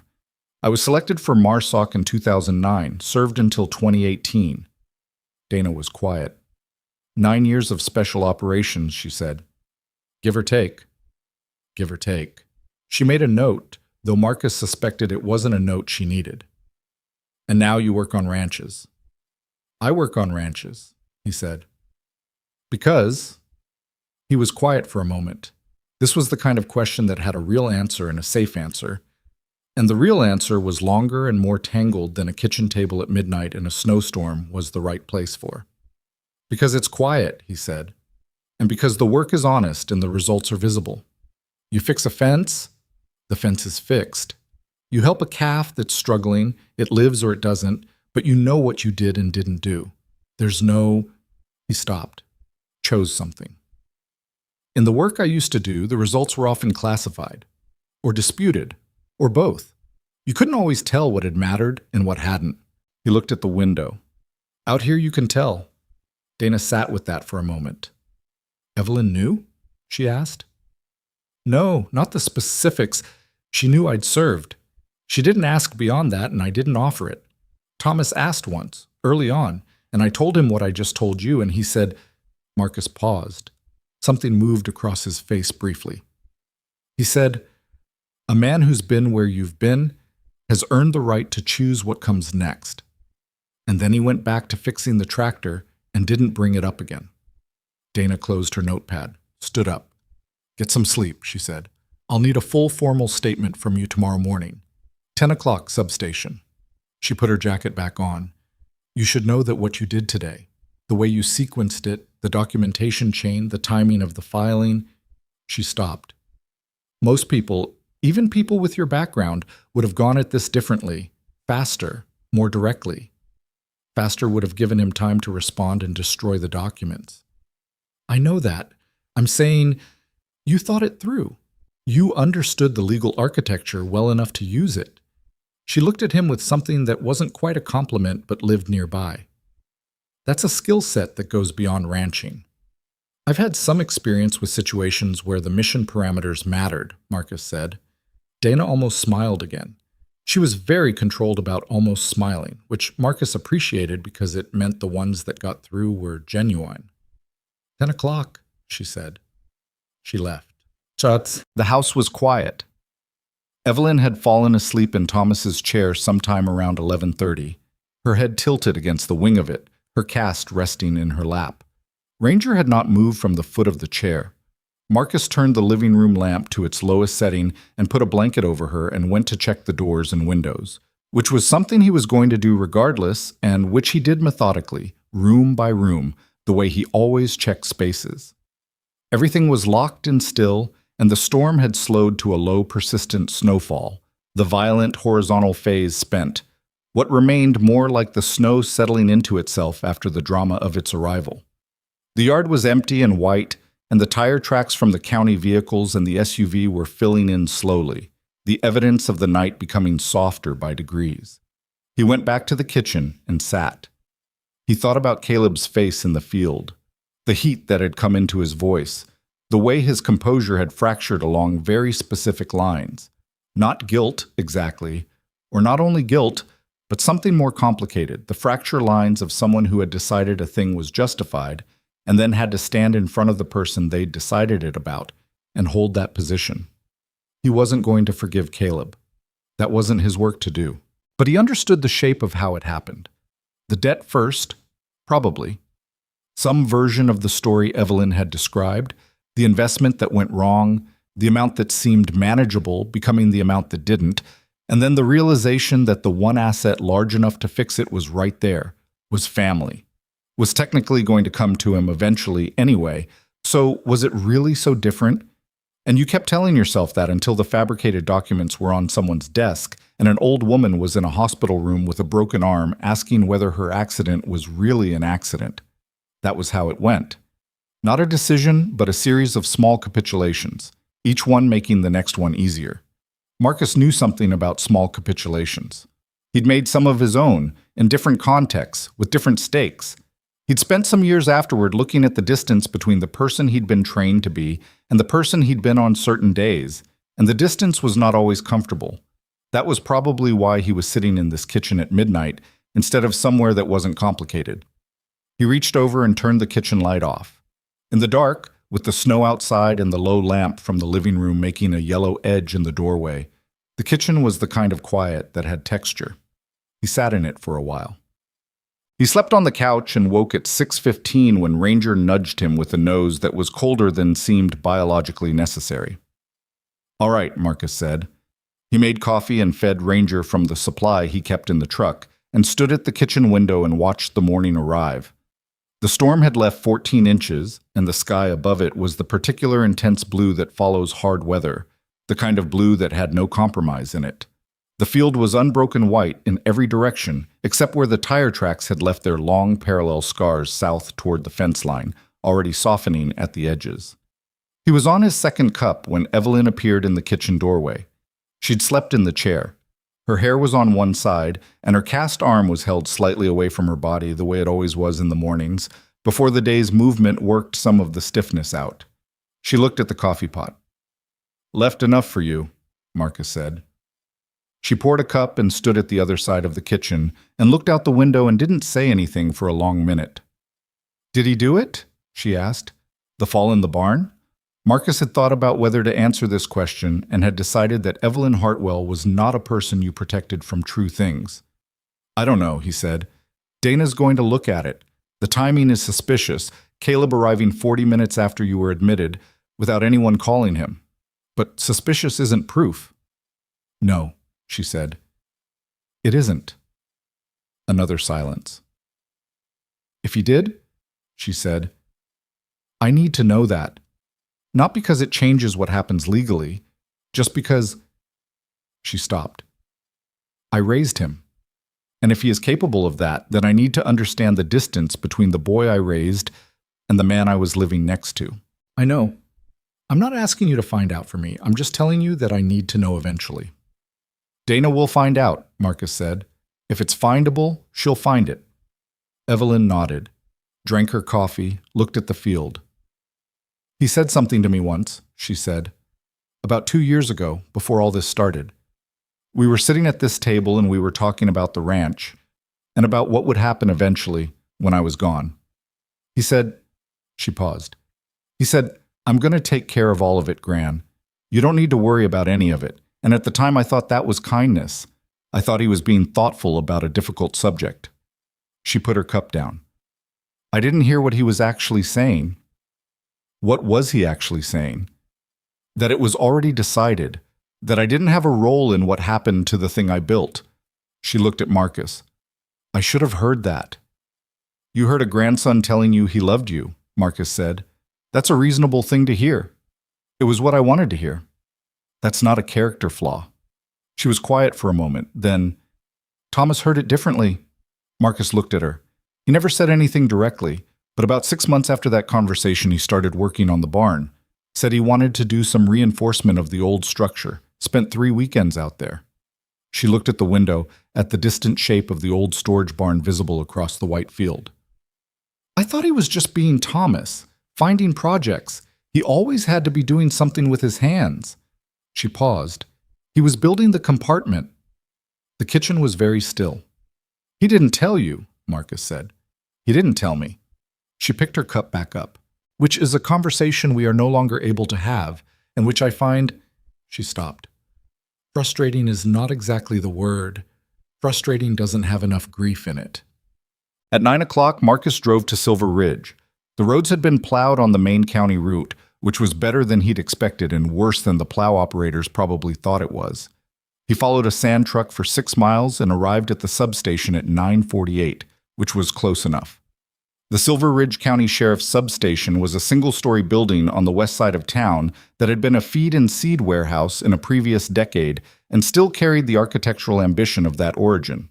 Wide, flat, with a loading dock that had been converted to a vehicle bay and a front office that smelled faintly of something agricultural, despite 20 years of different occupancy.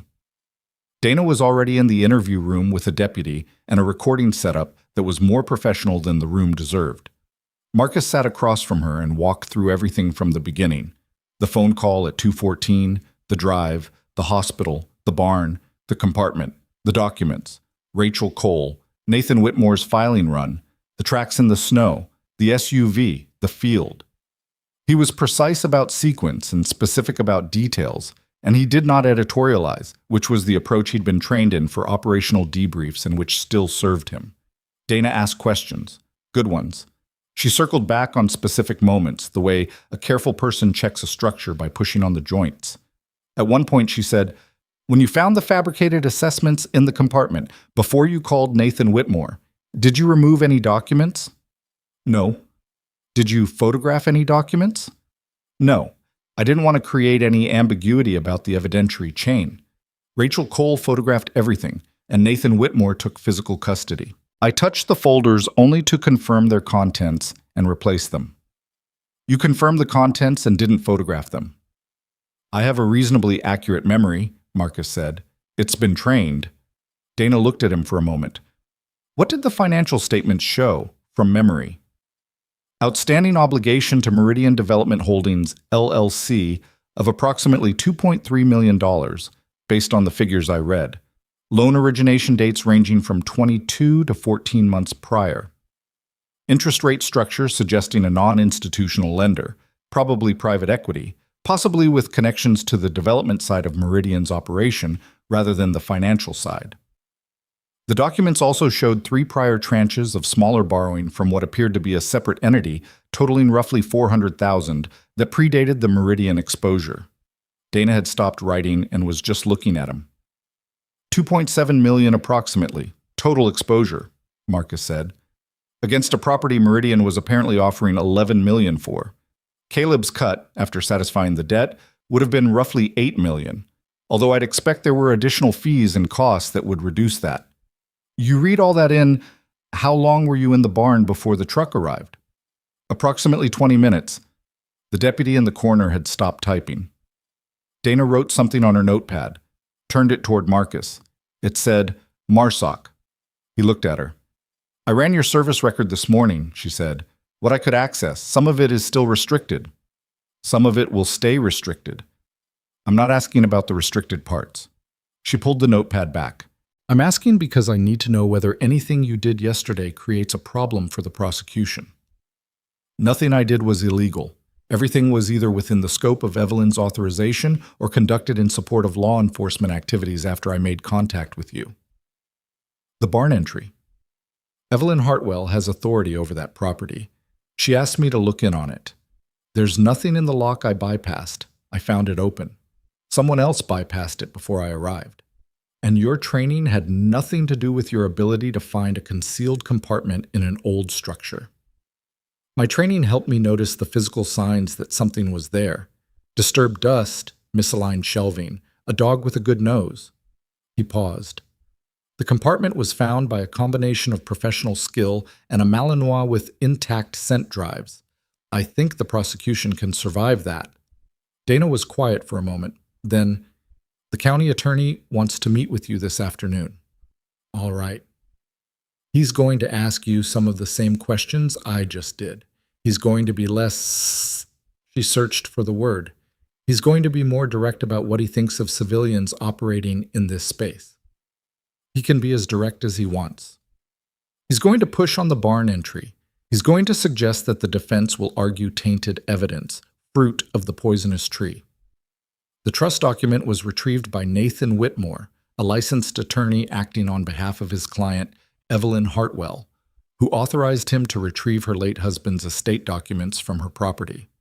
The fabricated assessments were already in Caleb's possession. We didn't find them in the barn. We found them in his jacket and in his briefcase. The financial documents... Marcus stopped. If the county attorney is worried about the financial documents, Nathan can subpoena them through the civil proceeding attached to the trust dispute. The documents exist. Where we found them first doesn't change that they exist. Dana wrote something. You've thought about this. I've had situations before where the process mattered as much as the outcome. He looked at her directly. I know how to not give a defense attorney a usable argument. So, the county attorney's name was Gerald Pruitt, and he was 56, heavy-set, with the impatient energy of a man who had strong opinions about the correct way to do things, and a low tolerance for finding out the correct way, had been bypassed, even when the bypass had worked. He met Marcus in the substation conference room at 1:30 and spent the first 5 minutes reading the statement Marcus had given Dana and making sounds that were not words. Then he looked up. You're not law enforcement, he said. No, sir. You entered private property. The property of my client. Pruitt looked at him. You don't have a client. You're not an attorney. You're not a licensed investigator. I'm a family friend who was asked by the property owner to look in on her ranch while she was hospitalized. I found evidence of prior unauthorized entry. The padlock on the storage barn was already opened when I arrived. I notified law enforcement and secured the scene until law enforcement arrived. Marcus kept his voice patient and factual. I don't think that's a complicated legal position. The defense is going to argue you were acting as a de facto investigator without licensure. The defense is going to argue whatever the defense argues. You have fabricated medical documents with the signatures of physicians who are going to testify under oath that they didn't write them. You have financial records establishing motive and a paper trail connecting Caleb Hartwell directly to Meridian Holdings. You have Warren Steers' cooperation. You have the trust instrument on file with the county recorder. Marcus looked at Pruitt steadily. What you don't have is a weak case. Pruitt held his gaze. You were Force Recon, then MARSOC. Yes, sir. 9 years special operations. Yes, sir. And now you work on ranches. For the past 4 years. Yes, sir. Pruitt put the statement down, tapped the table once with his index finger. The defense is going to put you on the stand and try to make you look like a loose cannon, a military operator who went in without authorization and planted evidence or compromised the scene. They're welcome to try. You're not concerned about that? I'm concerned about it. I'm just not confused by it. Marcus paused. I've been questioned by people in more difficult circumstances than a defense attorney in a Montana County case. I know what I did and didn't do, and I can account for all of it precisely. The defense can make whatever argument it wants. The facts are the facts. Pruitt studied him for a long moment. Something in his expression did not change exactly but shifted, the impatience finding its level. Evelyn Hartwell, he said. How is she? The question was different from the questions before it, more personal, less procedural. "She's at the ranch," Marcus said. "She's managing. I've known Evelyn for 20 years. She and Thomas were a fixed point in this county. People like that matter." He paused. "I'm going to push this case hard. I want you to know that." "I know," Marcus said. "That's why I called Dana Frick instead of handling this another way." Pruitt looked at him sharply. "What does that mean?" Marcus held his gaze for a moment. "It means I made choices about how to handle this that were about getting the right outcome through the right process," he said, "and I'd make the same choices again." Pruitt was quiet. He picked up his pen and wrote something at the bottom of the page, then closed the folder. "I'll need you available for the preliminary hearing," he said. "Don't leave the state." "I wasn't planning to," Marcus said. He drove back to the ranch in the afternoon light, the blue sky of the morning now streaked with high, thin cloud, the snow on the fields starting to show the shadow of the fence lines as the sun came from the west. The roads were better than the morning. The radio played something from 20 years ago that he half remembered and couldn't name. He pulled into the ranch yard and sat for a moment. The old storage barn was visible from here, its dark timber against the white field, ordinary and patient in the afternoon light, containing nothing now except what old barns contained. He got out. Ranger jumped down and moved across the yard toward the house, and Marcus followed him, and the cold air had that particular quality of western winter afternoons, clean and direct, with no ambiguity in it whatsoever. And the kitchen window of the ranch house had its light on already, though it was only 3:30, because Evelyn had been keeping the kitchen light on since Thomas died, and it had become the kind of habit that meant something beyond utility. He went inside. Evelyn was at the table with Nathan Whitmore across from her, and 2 cups of coffee between them and a stack of papers that were not the threatening kind, the restoration kind, the kind that put things back into the shape they were supposed to be in. Nathan looked up when Marcus came in and gave him the specific nod of a man who has been in the law long enough to know when something went the way it was supposed to and is quietly grateful for it. "Sit down," Evelyn said. "Nathan's going through the trust." Marcus sat. Evelyn pushed a cup toward him. Nathan cleared his throat. "I want to explain the co-trustee provision," he said. "Given that Marcus is now the active second trustee, he needs to understand the obligations." Marcus looked at Evelyn. Evelyn looked back at him with an expression that was not quite a smile and not quite an apology, and was entirely, recognizably, her. "Thomas was thorough," she said. "He was thorough," Marcus agreed. Nathan spread the document on the table between them and began to explain. Nathan left at 5 o'clock with the documents in his briefcase and a list of follow-up items written in his careful hand on a yellow legal pad, the kind of list that meant the work wasn't finished, but the worst of it was behind them. He shook Marcus's hand at the door and held it a moment longer than a handshake required, which was the closest Nathan Whitmore came to saying something he didn't have legal language for. Then he drove away down the county road, and the taillights disappeared into the dark, and the ranch was quiet again. Evelyn was washing the cups at the sink. She'd been doing small physical tasks all afternoon, wiping the counter, straightening the chairs, running a damp cloth along the windowsill. Not anxious exactly, more like a person reacquainting herself with her own space, confirming room by room that it was still hers. Marcus was at the table, reading through the section of the trust document that outlined the co-trustee responsibilities. The language was technical and in some places dense, but the underlying structure was simple enough. No major decisions about the property without agreement between Evelyn and the second trustee. No transfers or encumbrances without both signatures. No legal actions regarding the ranch without joint authorization. Thomas had built a lock that required 2 keys.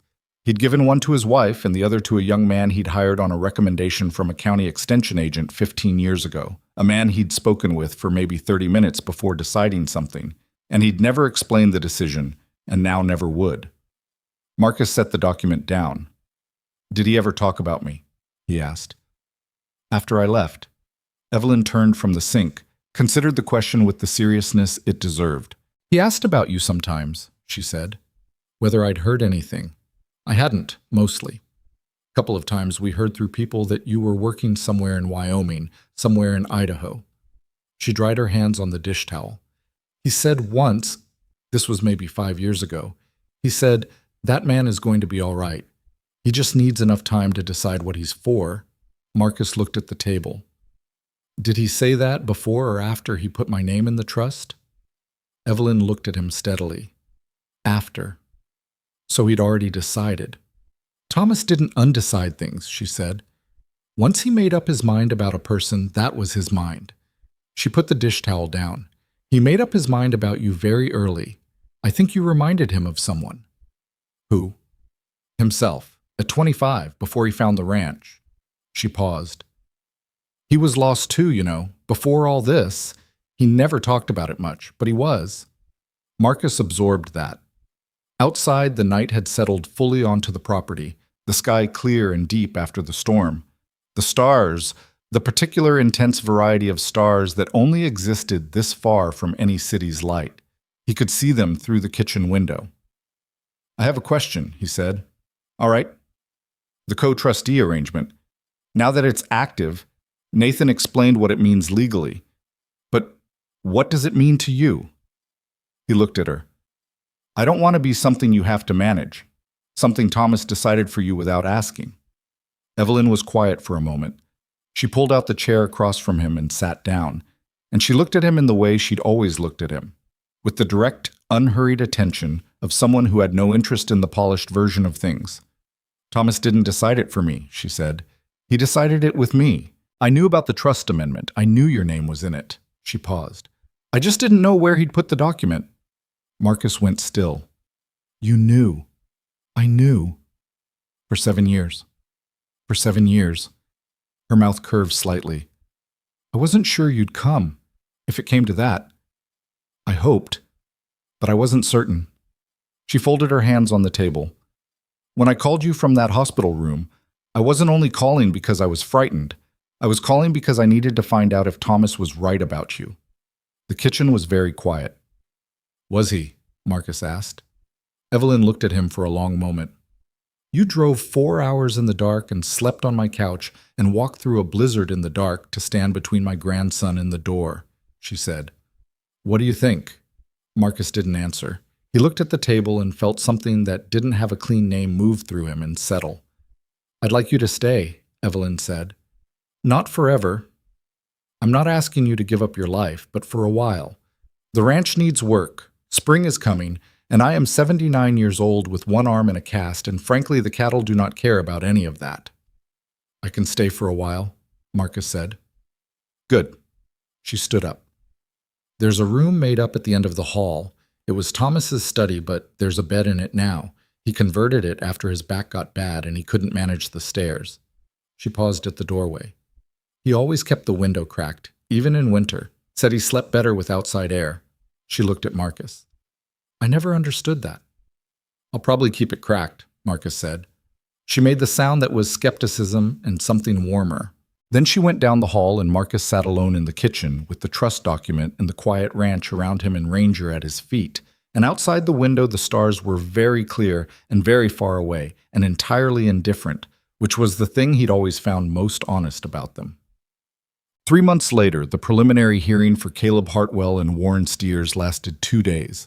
Marcus drove to Silver Ridge for it on a Tuesday in April, the roads completely clear now, the fields on either side of the county route beginning to show the first green under the winter-flattened grass. He wore the one decent jacket he owned and parked in the courthouse lot and sat in the gallery behind Gerald Pruitt's table. Evelyn sat beside him. She had her cast off by then, had come off 6 weeks earlier, the arm thinner than before and stiff in cold weather, which the physical therapist in Billings had told her was going to be the permanent reality, and which Evelyn had received with the equanimity of someone who has accepted that the body keeps its own accounting. She sat straight in the gallery seat and watched the proceedings with the focused, undemonstrative attention she brought to everything. Caleb was at the defense table with the attorney from Billings and 2 associates. He was dressed carefully, his posture controlled, the social machinery fully operational. But something about him was different from the man Marcus had watched work a hospital corridor 3 months ago. Smaller, maybe. Or not smaller. More accurately sized. He looked at Evelyn once when he came in, just for a moment, Then he looked away and didn't look back. Evelyn watched the look and its absence, and her face did not change. Stiers was in a separate proceeding. His cooperation had earned him a different status, though not immunity, not with 3 prior cases now under investigation by the AG's office, and a pattern that the state attorney general had described in a press statement as systematic predatory exploitation of vulnerable landowners. The statement had appeared in the Billings Gazette and 2 other regional papers and had generated a particular kind of silence from the development community that was itself a form of information. Meridian Holdings was under investigation. Its principals had retained attorneys. Its acquisition pipeline had stopped.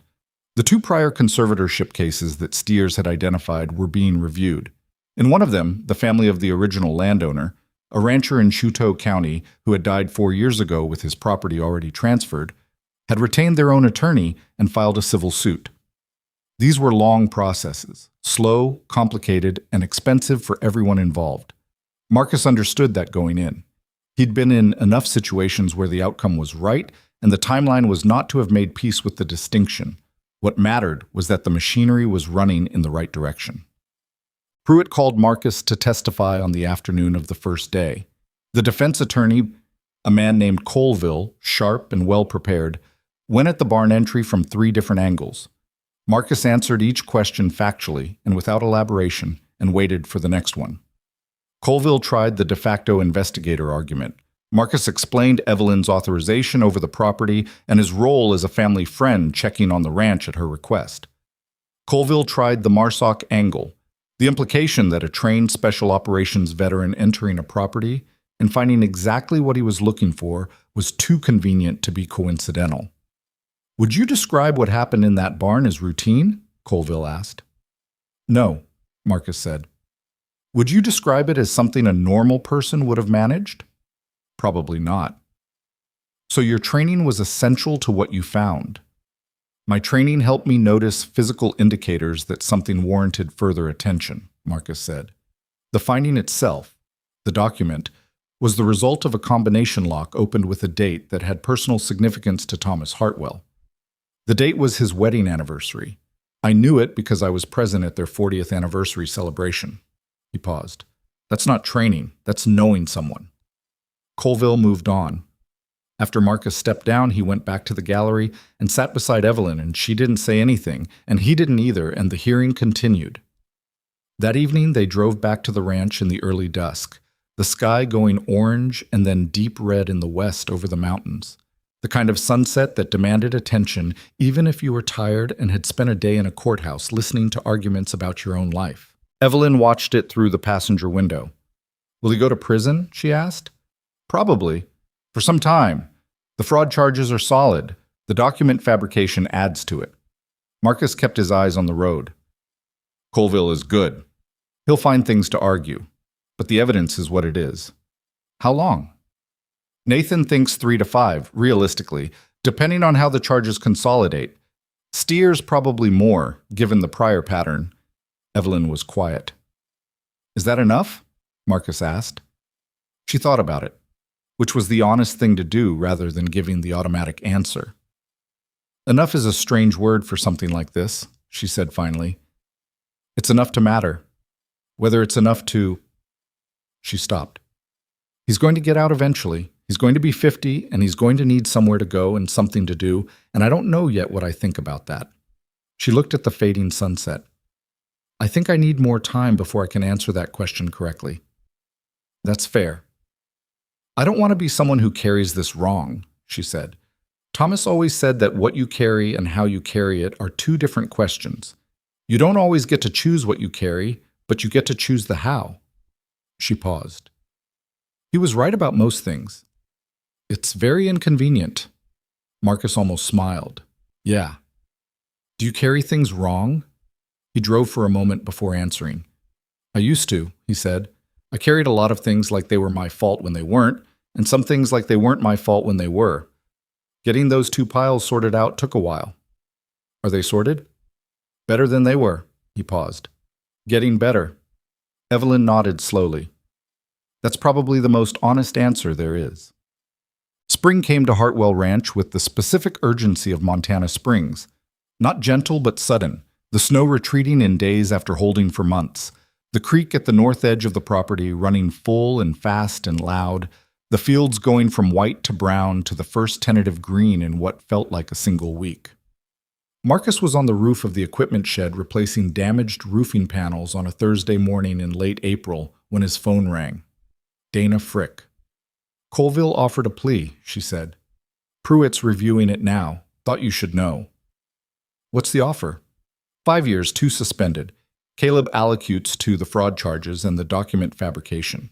He waives his right to contest the trust or any of the associated civil proceedings. She paused. He also provides cooperation on Meridian Holdings. Pruitt taking it? He's inclined to. The trial would be expensive and long, and Colville is good. This guarantees conviction and guarantees Evelyn's position on the property is untouchable. A pause. Thought Evelyn should know before he decides. She has standing to weigh in. Marcus climbed down off the roof with his phone against his ear and walked to the house. Evelyn was in the kitchen garden, which she'd started clearing the day her cast came off, working the winter-hardened soil with a hand fork in the methodical way of someone who found particular satisfaction in returning a thing to its productive state. She was wearing Thomas's old work jacket, which was too large for her and which she wore anyway. Marcus told her what Dana had said. She kept working the soil while he talked. When he finished, she sat back on her heels and looked at the turned earth. Does Pruitt recommend it? She asked. He's inclined toward it. Then tell him I have no objection. She turned another line of soil. I want it finished. Marcus relayed that to Dana and hung up. He stood in the kitchen garden for a moment, the April sun on his back, the sound of the creek running at the north end of the property, Ranger moving along the fence line 20 meters away, following something in the grass with focused, uncomplicated interest. Can I ask you something? Evelyn said. Sure. That letter in the sealed envelope, in the case with the trust document. She didn't look up from the soil. Nathan gave it to me, but I haven't opened it yet. I don't know why I'm telling you that. Marcus was quiet. I think I've been afraid of what it says, she said, which is, I've been afraid of a piece of paper from a man I was married to for 41 years, and that is a ridiculous thing to be afraid of. It's not ridiculous. It is a little. Maybe a little, Marcus admitted. She looked up at him. Her eyes were clear and direct and not entirely dry. Will you be here when I open it? Yeah, Marcus said. I'll be here. That evening, after supper, Evelyn took the envelope from the drawer where she'd kept it since Nathan had given it to her weeks ago and sat at the kitchen table and opened it. Marcus was at the counter with his back to her, washing the supper dishes, giving her the proximity of his presence and the courtesy of his attention elsewhere, which was a thing that required some calibration but felt correct. He heard her unfold the paper, heard the particular quality of silence that meant she was reading. He washed a pot, set it in the rack. After a long time, she said, He says he's sorry he didn't tell me. Marcus kept his hands in the water. He says he was afraid it would make me sad, knowing he'd been thinking about it, about the possibility of what happened. She paused. He says he knew it might not come to anything, that maybe he was wrong about what he sensed in Caleb. He hoped he was wrong. Silence. He says, her voice shifted, not breaking but changing register. He says, the ranch is just land, Evelyn. You are not just land. If it comes to the worst, let the land go and keep yourself. But if you can keep both, call Marcus. He knows what things are worth. Marcus stood at the sink with his hands in the cooling water and the window above the sink showing the dark yard and the security light and the edge of the field beyond it, the same view Thomas Hartwell had looked at from this exact spot for 40 years. And he did not say anything because there was nothing to say. He heard Evelyn fold the letter. He heard her set it down on the table. Then she said, clearly and without wobble, He was right about you. Marcus dried his hands. He turned around. Evelyn was sitting at the table with the letter in front of her, and her hands folded on top of it and her eyes bright, and Ranger had moved from the floor to sit directly beside her chair with his head level with her arm, and she had one hand on his back without seeming to notice she'd put it there. She looked at Marcus. I think he knew, she said. About Caleb. Earlier than I did, He didn't want to be right, but he knew. She pressed her lips together. He was trying to protect both of us, me from knowing, and Caleb from what Caleb was capable of becoming. She looked at the letter. He couldn't stop it. He just tried to make sure someone would be there for the aftermath. He did stop it, Marcus said. The trust stopped it. The trust in you. The trust in me and Nathan Whitmore and Dana Frick and Rachel Cole and every person who showed up when it mattered.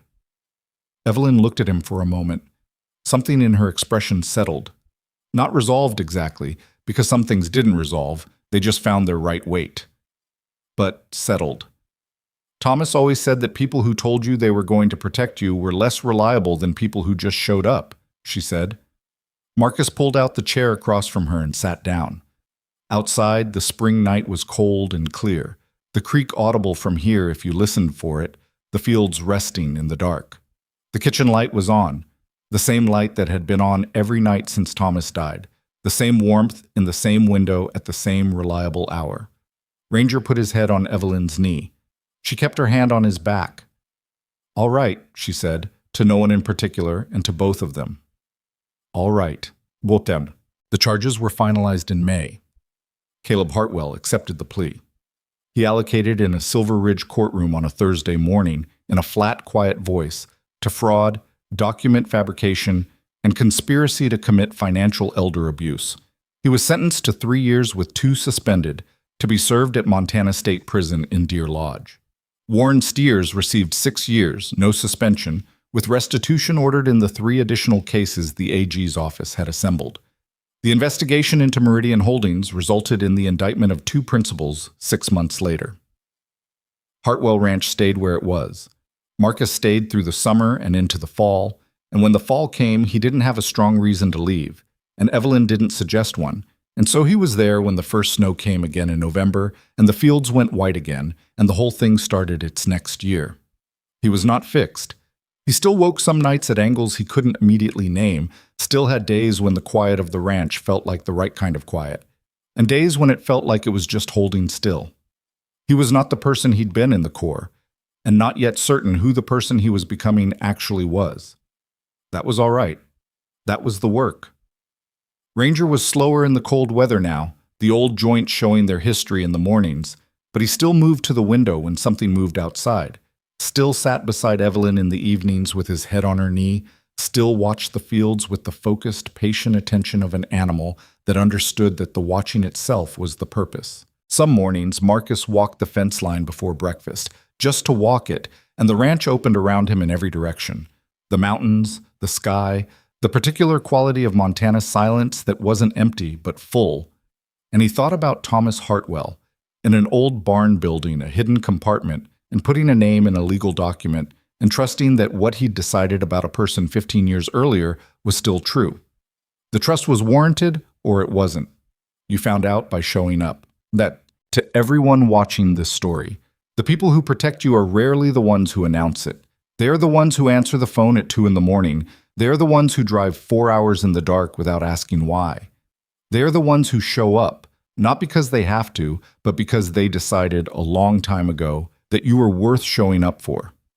Hold those people close, and when someone in your life reaches out from a hospital room, from a moment of real fear, from the edge of losing everything they've built, be the person who answers. Because that is what family actually means.